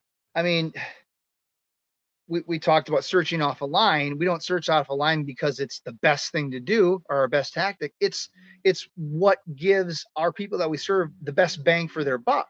You know, like the scenario that we did yesterday with the quick hit drill. On we have first out, there's going to be us three, myself, Caleb, and AJ, and then we might have our chief still in house, and then an assistant chief might still be in house, and then we have a battalion chief floating around doing inspections and doing his stuff, and they'll all come to the call. But I'm going to be real honest with you. If all of us are going to that call, the three of us are going to be the frontline guys, and it might be me on the pump panel, and AJ and Caleb may be pulling a line to get in. And we've got to do more with less, which is how we've been training. We're going to have to search off a line. And again, it's not ideal. It's not how I like to conduct my business, but it is the best way for our people to conduct our business at the moment due to staffing. And the thing that I like is we're conditioned to do that. So it's really, to some departments, be like, holy shit, you guys have only got like 3 true firefighters on during the day for a structure fire. So yeah, we got help coming, but we're treading water for at least the first 15 to 20 minutes. But I can tell you what, the way we've been training, I feel pretty good about our chances of at least knocking that fire back and pulling somebody out. Yeah, and I think like that's the thing, man. It's being realistic with what you got and saying, okay, how do I make the most bang for my buck, right? How do I get the most good out of the situation? And it, the engine search, putting water on the fire and searching off the line. In suburban settings, man, like when you got your second deuce still a few minutes out or more, like that's reality. And so, like, I tell people all the time, like, you're not gonna realistically with 3 people, do every single task that needs to be done on the fire ground. But if you can focus on the 2 most important tasks, which is putting water on the fire and getting people out of the building, you're winning, right? And that's where it's like, when I was working in the Panhandle, Florida, a number of years ago, we had literally 2 guys on one engine and 2 guys on another engine across town, about 6 or 7 minutes across town, and a chief. So 5 people was our staffing. There's mutual aid coming, but that was, you didn't know if they were on another call or whatever. Like those first few minutes, you're by yourself. And like I learned so much about firemanship in that setting because you learn how to constantly refine your operation and understand what you can and can't do. And I think like that's where, guys, I work in a small department. We only go to 10 fires a year. How much more then do you need to train and condition, man? How much better do you have to be to do the job? Exactly. That guys use that as a cop out, I think, sometimes not to train or not to push the envelope. Like, we're not, we're not Chicago, we're not Milwaukee, we're not New York or LA or whatever. Like, dude, you don't have the luxury of numbers. You got to be even better. Yeah. Oh yeah. And the thing about it too is that, we may not go to as many fires, but I tell you what, fire burns just as hot in DeForest, Wisconsin, or Verona, Wisconsin, as it does in Oshkosh, Wisconsin, New York City, Los Angeles, Chicago, wherever. Okay, it's still going to burn just as hot, and we've got to be that much better, like you said, at what we do. We have to be true craftsmen of our craft, and that may call for us to do some things that people might look at us and go, "You did what?" Here's an example. So I was bossing one day in Verona, and we had to call for a legitimate structure fire. And I had 2 interns with me, and I had an inexperienced driver with me. Whatever, we're all here together. We're going to work together to get this done, okay? And that's a key component. I'm going to tell you right now, regardless of how experienced your people are, hey, man, I'm here for you. We're going to get through this together. But I digress. So we get there, and we had gotten information that the fire was on the 2nd floor. Okay, fine. So we pull up there and rolling up, I'm like, okay, this is what I want. I said, they said it was, there was smoke showing, but they didn't see any flames. So I'm like, all right. So I told my guys, I said, I want a dry 1 3/4 pulled to the front door. And I told one of my back seaters, I said, grab the can. Okay, grab the can. So we get up there, and in the process of getting ready, I look up and I see in the doorway was kind of away from us. So we really didn't get the best size up that we could. I looked up and I saw that smoke. I'm like, nah, charge the line, man. Charge the line. So I think that made I think it made everybody take a sigh of relief. But I really wanted to knock it down before everybody else got there with a can. So cancel everybody's can job. But I digress. Anyways, they charge the line and we start going in. And I'm like, well, this is weird because I'm looking at everything. And they said that the fire was on the second floor. But boy, this sure seems like a first floor fire. So I'm like, all right, it's time to do some recon. And I told my 2 interns, I said, stay right here with the nozzle. Don't go anywhere and be smart and watch over your head. And I went upstairs and I searched and there was nothing. I came back down by myself. And I share that story with people and like, you went and searched off the line by yourself. I'm like, yeah. Why'd you do that? I go, because I train that way. And I felt that where I was going at the moment and reading my conditions wasn't that bad. Lo and behold, the fire was in the kitchen on the first floor and they were in the basement. Okay, the people that called in. So okay, that makes sense. But sometimes when we're staffed not appropriately, for lack of a better term, sometimes we really have to train differently. We have to be a little bit more thinking outside the box, aka guys, stay here. I'm gonna go look for some place for myself. I'll be right back. And just do it that way. And I don't see a problem with that if that's how you train. I think right. What as long as there's an expectation of like this is Right. how we have to operate because of our, it like you said, the fire physics don't change. Like the enemy doesn't change. Right. The arena that sometimes we fight these fires in and in our logistics, right? Our manpower, resources, that's all that changes. Those are the variables, right? But at the end of the day, I mean, if you're training, right, and you have good, good communication with your people and you're on the same page, people say, oh, that's not safe. Well, again, safety is a relative term because there's people. I mean, I tell you right now, if you gave me, I like guns, right? I like to shoot. I like firearms, and that's my, one of my things I like to do. But I can tell you right now that I have zero law enforcement training, and if you throw me a vest and told me to go in there with a SWAT team and clear a building, I'm probably going to get dead or get somebody else dead. Yeah. Because is it safe for me to do that? No. Why? Because I don't know what the heck I'm doing. But if you know what you're doing, right, that's where people got to remember. It's like we have this protective gear, right? We have radios. We can talk to one another. If you have strong SOGs in your condition and trained, like, again, what person may say, oh, that's not safe. I see guys all the time. Oh, those guys on the roof out west, they're cutting all the time. Those guys are on roofs all the time. You know why they make it look easy? Yeah. Because they do it all the time. You take a crew that hasn't been on a roof in 2 years and you tell them to cut the same lightweight roof, they're going to probably be in trouble, right? Right? They're looking at like, heck no. But again, people want to get in this mindset of like, oh, it's got to be safe. Well, again, our job in this line of work, right, is I like what William Knight down there in Georgia, he had the saying that we're talking about risk management, right? What is risk management? He has a different take on it. His thing is we are in the risk absorption business. Yes, we manage risk, but if you think about it, we're absorbing the risk from the public, right? And figuring out how to solve the problem. So we absorb risk.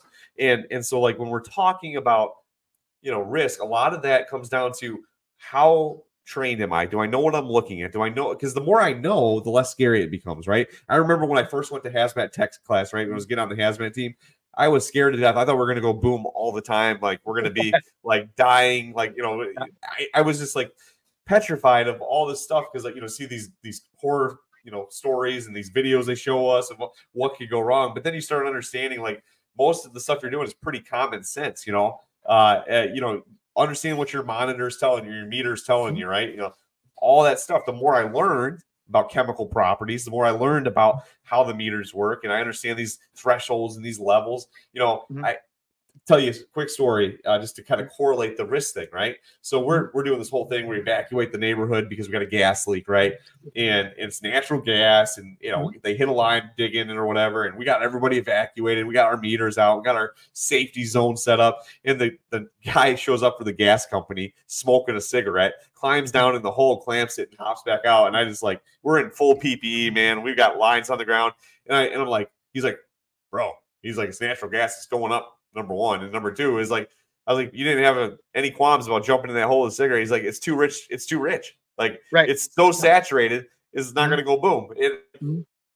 This guy's no PPE on, and I'm looking at him like he's absolutely nuts. And I'm like, I guess it's safe to him. Like he didn't think twice about it. He jumped in the hole. What was the difference? He understood how that the vapors work. He understood the range. He understood the gas. You know, like that's what they do for a living, right? You see linemen go up and move lines all the time. I'm like, I wouldn't touch that, and rightfully so, because I'm an idiot and I'd get killed. You know, like there's just a certain amount of like when you don't know what you don't know.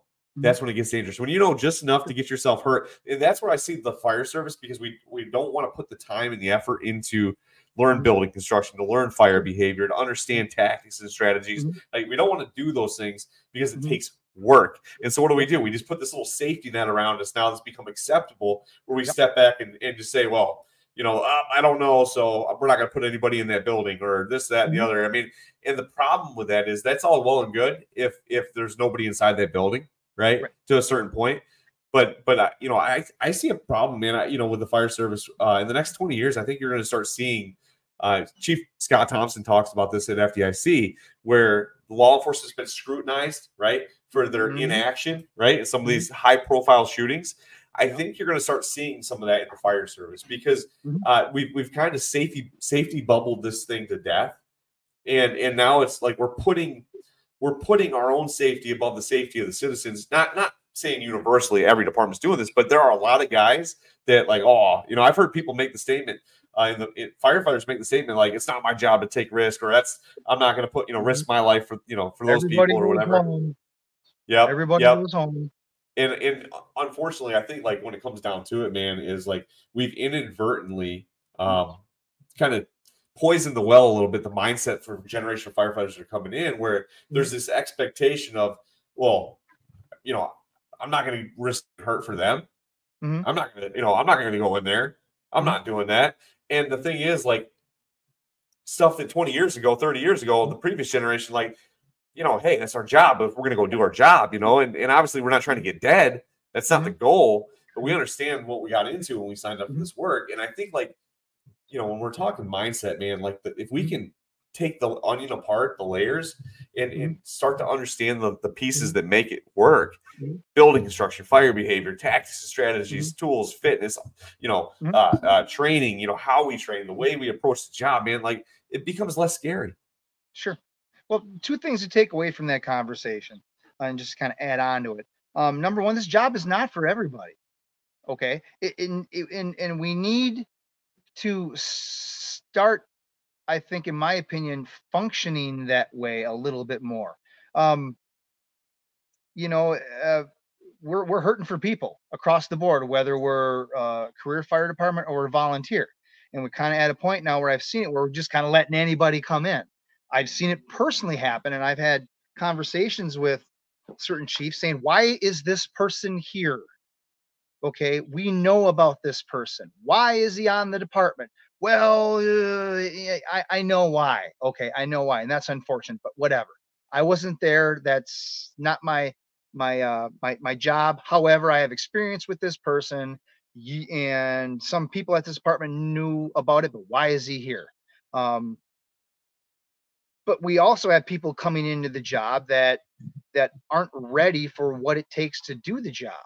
And then sometimes our administrations try to force a square peg in a circle hole. And that doesn't always work. And it's not, again, it's not for everybody. We can't force it to be everybody. And we certainly can't dilute the job, okay, or dial the job back so it can be for them. That's going to get us in a lot of trouble. The other part of the conversation is, you know, you talked about Scott Thompson talking about, you know, accountability. Cody Trestrail hit that same thing, I think like 2 or 3 years ago at the end of the job symposium in Wichita, and he burned the place down, man. It just went off. This is fresh after Uvalde happened. And he talked a little bit about that whole situation, you know, guys not doing their job and coming back on them. You know, he said it best, and I believe it. If you think that we're going to be able to skate by with not doing our job without any consequences, you know, it's coming. And that's the way he made it sound. And it's true. You know, we're only going to be able to the heat's only going to be able to be taken so long by the police department before we start getting um, heat coming down on us. And there's been plenty of instances over the past couple of years where there should have been more heat placed on uh, uh, the fire service for some of our failures.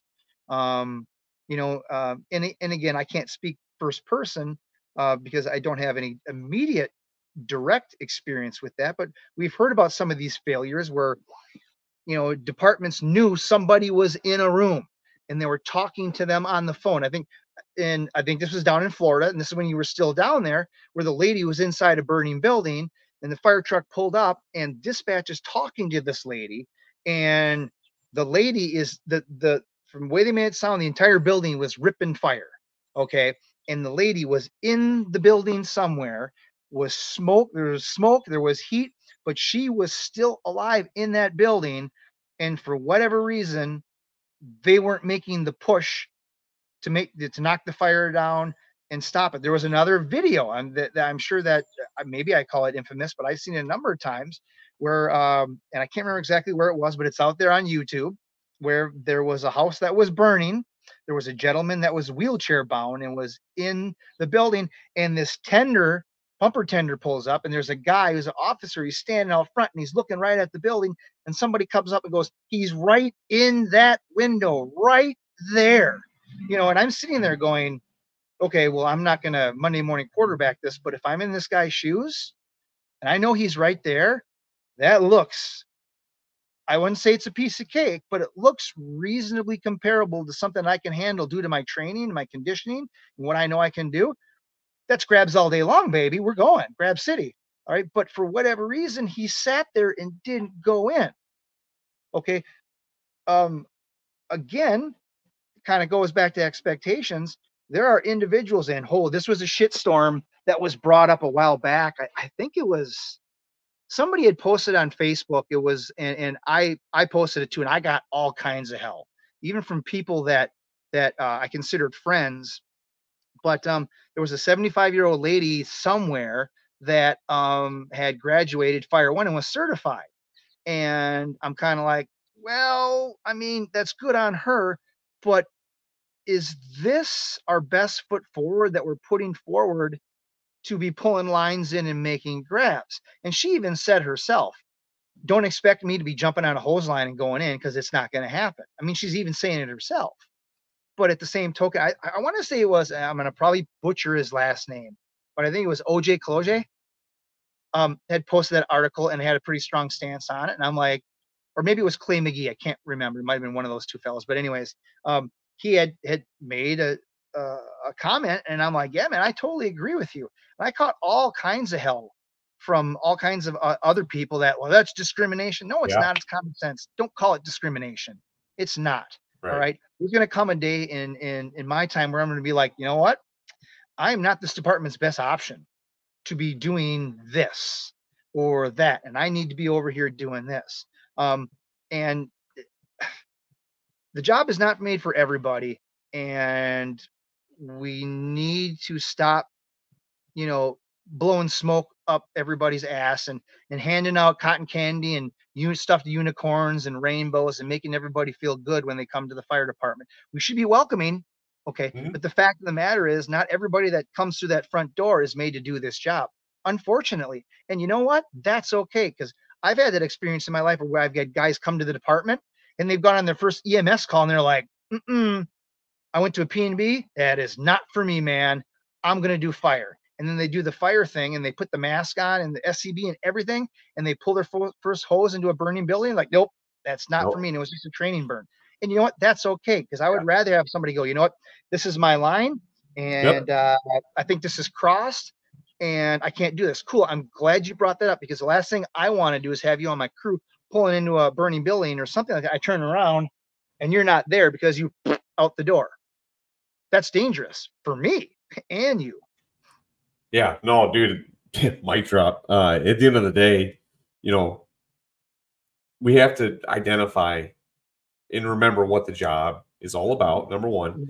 And I don't care, white, black, purple, green, blue, male, female, I don't give a rat's. You know, I really don't. I don't care. Can you do the job? And I don't care. Like, you don't have to be into the job like me, right? Yep. You know, you don't have to nerd out on it like on days Mhm. off. I get it. But there has to be a base level of expectation that you can do the job. You can stretch a Mhm. line and put a fire out, that you can pull people out of a burning Mhm. building, cut a hole in the roof, whatever the case may Mhm. be. Like, there's a certain level of expectation of, like, Mhm. you have to be able to do it. And it starts with your mindset, because it doesn't matter. Like, you could be the best athlete in the world, Mhm. but if you mentally are not like able to handle blood and guts, or, Mhm. you know, being in a, a dark, smoky hall, Yep. let's say that Yep. 5 times fast. Mhm. You know, if you can't handle that environment, at the end of the day, man, like, Yep. it's okay to say this is not for me. And I think, like, that's where, like, you know, as a fire service, we got to get Mhm. back to having a base understanding of, like, why we are here. We're not here to fill quotas. We're not here to you know, punch, you know, just put bodies in seats. Like, you know, Yep. this is not the type of work where Mhm. just having a body in the seat is okay. Mhm. Uh, we've got to have a standard. There's got to be a Mhm. minimum standard. We cannot Mhm. lower the bar to the point where we're combat ineffective.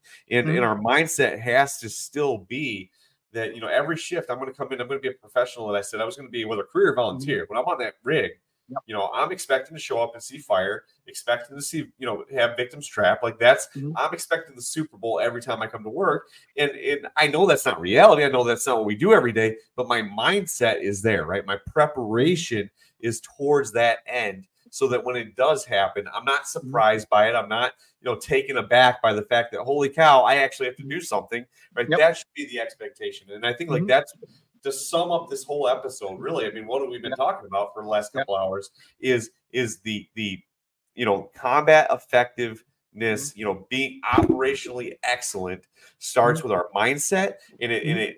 it kind of has to transcend through not just our mindset, but also the execution of those tasks. And that those skill sets are Mhm. built intentionally. They're built Yep. in our physical fitness. They're built in our study, our training, our education, the way we check our rigs, the way we check our equipment, the way that we prepare. Like I said, that 90% of what we do is in preparation for the 10%, right?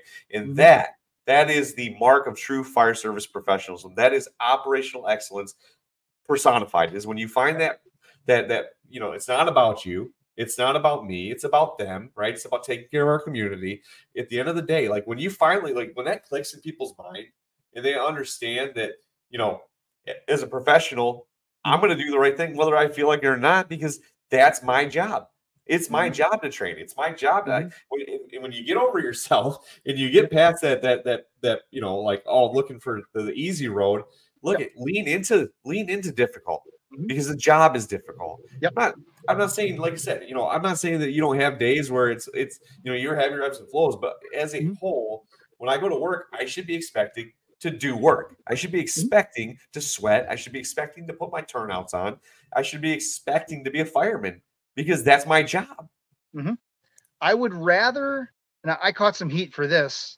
People are like, "Well, what are you talking about?" But I would rather show up understaffed with guys that are absolute badasses that want to train, that are skilled, that have a little bit of pump in their step, as opposed to having a full complement of individuals who maybe 50% of them are functional, and then of the 50% that are functional are the 50% on the other end that are just kind of in the way or disappear, or really their mind is someplace else. You're going to get more work done with, I would like to think that I'm going to get more work done with a crew of three that are skilled and have a good attitude and are, for lack of a better term, again, badasses, than a full complement of an engine, a truck, and a squad, and an officer.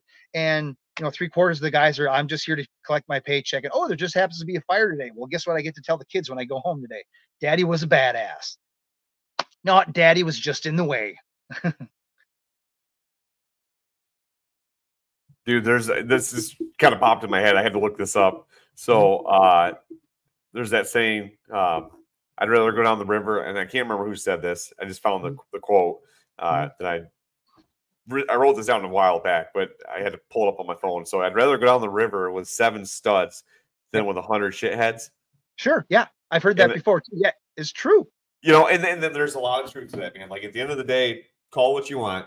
Yep. Give me a handful of like competent operators that are into the game and know what the heck they're doing. You will do more work with 7 or 8 dudes that are plugged in than you'll do with 100 guys that are standing around with their butt. They haven't put their gear on in 10 months. You know what I'm saying? Like at the end of the day, like that's the truth. That is the absolute truth, man. Tell you what, the best feeling I've experienced this at least twice. Okay, actually at least 3 times going to structure fires, and we had 4 guys, and I took a second, and I got on that rig and I looked around, I saw who was with me, and I'm like, yeah, shit's going down today. That's the best feeling ever. Oh, yeah. Whether it was 4 guys or 3 guys, shit's to be had, work's gonna happen. And the great thing about that too is I remember having a blast at those fires. Not to downgrade the other end of the equation, the people we serve, but we got in there and ripped shit up and had fun. And I tell you what, again, it's the best feeling in the world to be going to a job and you feel really good about everybody on your crew. And I've been to fires even recently where I'm like, ugh, so I've been on both ends of the spectrum, but again, I can't say it enough, boy, to go to a job and you look around and you're like, yeah, that's the best feeling in the world. Oh yeah. Yeah. No, it's that whole, the job's a lot more fun when you're good at it. Oh yeah. It is. It's facts. I mean, at the end of the day, man, like, I know there's things that, and I look at myself, man, and I don't consider myself to be like the stud guy or anything like that. I work hard to try to get better every shift. I'm trying to get better. But I can tell you this, man, like it is fun when you go to a fire and you force that door and it goes, boom, you're right in, you stretch in the line. Like to me, like I'm just having fun, man. I'm having a blast. When all the training pays off, doing the gear work and you look over and you're just, to me, like I'm smiling, man, because this is what I signed up for. This is a blast. Let's have, and I get it. There's serious moments, and don't get me wrong, like I'm not going to go out there and like I'm not, I'm not going to let the poor person's house burning down out there like grab ass and high five and like in front of them. Right. But deep down inside, I'm smiling because I'm like, man, like this is the best job in the world. Like this is what it's all about. And so, man, like I think what it comes down to is like understand. For each of us, our race is our race, right? You know what I'm saying? Like we're running our race. Be the best that you can be. The goal should be to be better every day, right? To constantly hone your skills, make yourself an asset to the team. And so, like, I'll sum up the episode with this question for people listening, man. Like, are you an asset or a liability? Yep. Right? I mean, that's what it comes down to. Am I an asset or a liability? Am I a difference maker, like I say I want to be, or am I all talk? Right? Yeah. I've been in plenty of situations where I'm on the fire ground and there's that one person or those couple of people that you're like, okay, man, you're like the buzzkill at the party.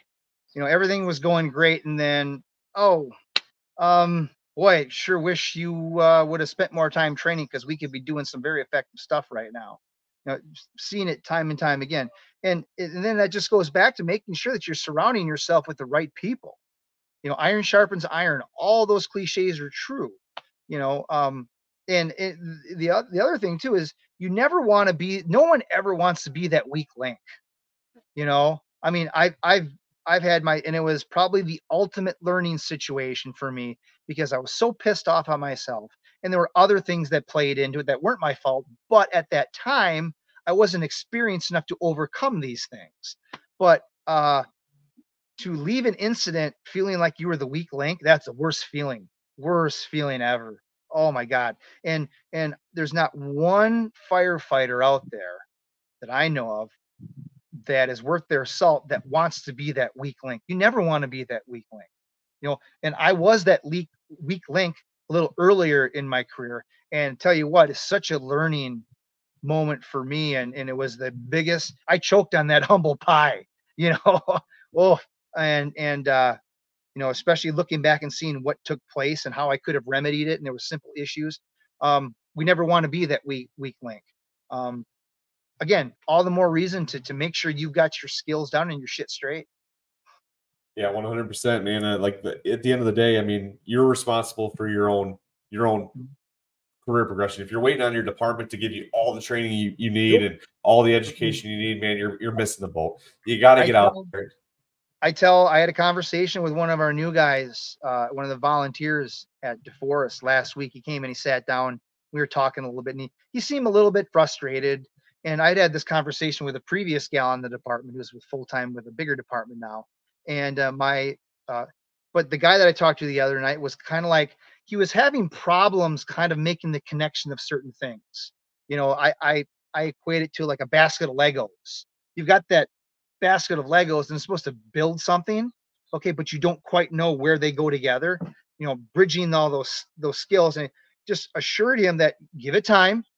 You know, there's going to be a day where all of a sudden one day, oh, it's going to make sense. But I also warned him, and this is not a cut on any department that anyone's on, but if you think that your fire department is the epicenter of the firefighting world, you're sadly mistaken. If I if I would have just stayed inside all my departments up to this point in my career, I wouldn't be the firefighter I am today. And again, I'm not saying I'm this or that. I just know some things that or picked up some things along the way at some of these trainings and some of these people that I would have not gotten from people who conducted training within my department. And don't get me wrong, there are some people at departments that I worked at that they know their stuff, but they don't know everything. None of us do, man. And I think that's what I'm getting at is like at the end of the day, like if you want your department, to give you everything you need, I just don't unless you're working for like I mean, I would even say this, even your big time departments, right? That they have full-time training staff, out the yin yang, right? I mean, there's just no way to give you every possible thing all the time. And I think like that's where you just got to take some initiative, man. It's out there. There's so many great training opportunities, so many great learning opportunities, man. Whether it's podcasts, books, conferences, seminars, man. There's classes all over the place. If you just look around, there are opportunities in abundance to learn and grow and get better. So that's the thing. Like you are your own limiting factor in a lot of ways. And so I can tell people like I get it. You may not have a ton of money to spend on going all over the country. Listen, just a couple times a year, man. Just get outside your bubble, challenge your status quo, and in the meantime, take advantage of the trade magazines, take advantage of the podcast, take advantage, the weekly scraps, and the podcasts like this, and take advantage of some of these webcasts and webinars and people. I mean, there's so many things with technology now that 20 years ago we didn't have, and now, man, it's like you can throw a rock every other weekend. There's something going on in the country training wise, so find those people that, hey, come with me to this conference. Hey, come with me to this fool's training. Hey, I'm going to go, I'm at work. Hey, there's the weekly scraps on, Monday night or whatever. Let's turn it on. Or, hey, let's talk about this article I read. Or, hey, we had this call list. I mean, dude, we can go on and on. I could spend an hour just talking about all the opportunities. But the thing is, like, I mean, you got to understand, you've got to take some ownership, right? You got to take some ownership in your own career path, and that's where, like, we started out the conversation talking about the fools and, mindset towards training and stuff. But really, I mean, it starts with you, right? And you'd be surprised what one person can do. Aaron Fields has a saying that water boils from the bottom up, right? And there's so much truth in that, because I'm telling you right now, it takes a while to get the water up to temperature, but when it starts rolling and you get other people excited, man, that stuff's contagious. And that's what I want to see, right? I want to see people take stuff like this and go back and say, hey, stay in the fight, and just keep grinding, man. Keep doing the work. Be the best you can. Influence the things you can control, and don't worry about the stuff you can't control. Sure. The other thing too is I think there's a lot of people out there, especially a lot of younger people, and we've both been in this position before, where we'll do this job for a little bit, and then we're like, hey, you know what? You go to the new guy. Hey, you want to go out and work on the pump panel? Sure. And if you have something to share with somebody, if you have a little nugget you picked up here or there, don't be afraid to share that with people. I think there's a fear of being ridiculed. I think there's a fear of being judged. I think there's a fear of Breecher opening his big mouth because he was at training this weekend, and now they're doing this or that. I mean, we're supposed to share that stuff. We're supposed to spread that knowledge. And I'm not saying that everything that we read in a periodical or that we learn halfway across the country, every other weekend, or even if we find in a book is applicable to what we do. Okay. But if you find something that you think is worth sharing, by all means, share it, man. I'm still waiting for I'm still waiting. I was teaching the clamp slide, or I'm sorry, not the clamp slide, it was tripod position. And I had a firefighter come up to me and go, yeah, I just can't do that. So I'm just gonna actually squat and walk around. And I'm like, you're gonna squat and walk around. Yep, I'm just gonna squat and walk around. I mean, and I'm thinking like a gorilla, you're gonna squat and walk around in the smoke and with the Halligan or whatever. And I'm still waiting for him to conduct that training because I would really like to see that. And part of that is sarcasm, but part of that is maybe he knows something. I would like to see that. Okay. And if it's something that sounds ridiculous but works, I might even think about that. Dude, yeah. I mean, at the end of the day, like challenge your status quo. Challenge yourself, and if it works, awesome. If it doesn't, then then just chalk it up to a way not to do it. I mean, and that's where I think people sometimes like I learned this, and sometimes, like I said, you see stuff and you're at first you're like, no way. And then like, you see it and it's like, hey, maybe in certain circumstances this does work, and I think like that's the beauty of getting outside your bubble though, and or even within your own organization is just taking the time. Because there's different little strains of like thought processes and stuff, and you might pick up something, you may find something that like, hey, that actually works all right. And man, we've been going at it for a little while, man. I can tell you this, it's been a fun conversation because I love this topic because man, like I feel like it all starts here, right? It all starts with, if you want to be excellent in this job or anything else you're doing in life, it starts with mindset. Then it goes to your training, your fitness, your execution, right? But then it's like start having fun with it, man. Like figure out how to make it work in your system. Find other like-minded people. Iron sharpens iron. Get those people in your corner, right? And have a blast. It goes by fast, man. I can tell you right now. I'm coming up March. Will be 20 years on the job. Yeah. And it goes by fast. And you know what? At the end of the day, like I'm still looking at myself as a young guy. Like I don't see myself as like this old, dude that's got all this time. But I can tell you, like, it blows me away that I'm like, holy cow, I'm coming about 20 years. Yeah. And you know what? I will say this, like, enjoy the ride, man. For people listening to this, if you're just starting your career, get in with some people that are into the job, that love what they're doing, and have fun, man. Go have fun, work hard, sweat, put the time in, and I promise you, it'll be a lot more enjoyable than just trying to do the bare minimum and check the boxes. Like it will. It just trust me. Guys that are listening to this, if you're just starting out in your career, you will have a whole lot more fun if you find people that like doing this stuff and are good at it and are willing to teach you, man. And what you'll find is as your career progresses, you're probably gonna be in a spot one day where it's like, oh, I actually enjoy helping other people learn, right? That's the whole thing. It's passing the torch, man. That's what it is. Every generation should be trying to share what they know so that we can all be better. Like I don't know why, man. Like firemen sometimes clam up. They don't want to like share or whatever. They're afraid of being embarrassed. It's like, dude, you're gonna make mistakes. You gotta take the job serious, not yourself, right? You can't be so uptight that you're afraid to fail. 100%. Like that's why we train. That's why we train. You should fail in training. That's where you need to fail. My thing is this, you talk about duration in the fire service and having fun. It brings up a couple of things. I'm no spring chicken either. I've put a lot of time and effort in being able to be in the role I am for as long as I have. I've been in the job for 15 years, but it's a different 15 years because I got into the job late. But that being said, I'm at the point now in my career where I really do appreciate people, the people with the job, and have no problem, giving a pat on the back to people and thanking them and stuff like that, and being proud and letting people know that I am proud of them. Like AJ and Caleb yesterday, I was really proud of those guys, the way that they see the things starting to sink in and click and work. And I'm not afraid to take pictures at training. I never have been, but that's beside the point.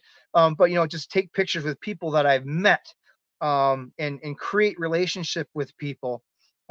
Because I think what people do forget or may not be aware of is that you and I both have created some really good relationships with people in the fire service, and a lot of these trainings, truth be told, are also social events. Dude, I could not wait to get down to Aurora last week because I know I was going to bump into folks. Hello? I still got you, buddy. I think the camera just turned on you. Can you hear me? Wouldn't be a podcast without some technical difficulty.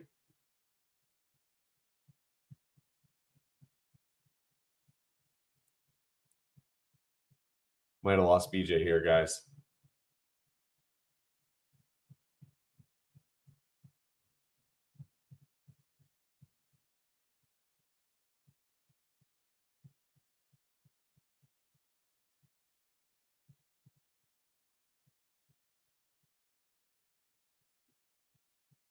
All right, I guess we lost him. So, yeah, for anybody listening to this, though, it's been a great episode. We've talked about a lot of things here. At the end of the day, stay the course. Stay the course. Keep working. Keep your chin up. It's tough sometimes. I know the grind gets tough, but at the end of the day, this is still a really great job, man. It's the best job in the world. You get to help people. Don't give up, right? If you're trying to make things better, understand that you got to control the things you can control, which is your effort, your attitude, your little bubble, your sphere of influence. If you want to make more sweeping changes, you got to move up. You got to promote. You got to put yourself in a position where you win the trust of the people around you, and it takes time, it takes effort. You're gonna have an uphill battle a lot of times, especially if you care. It seems like the people that care and are passionate are the ones that catch the most flack. And but really, I mean, if you want to be operationally excellent, it starts with your mindset. It starts with the way you approach everything you do, from fitness training, execution on the job. So get your mind right. Keep up, the good fight, and just be consistent, because over time you're gonna make bigger gains than you ever imagined. So that concludes episode 49 with BJ. Hope you guys have a great rest of your week, and we'll catch you on the next episode.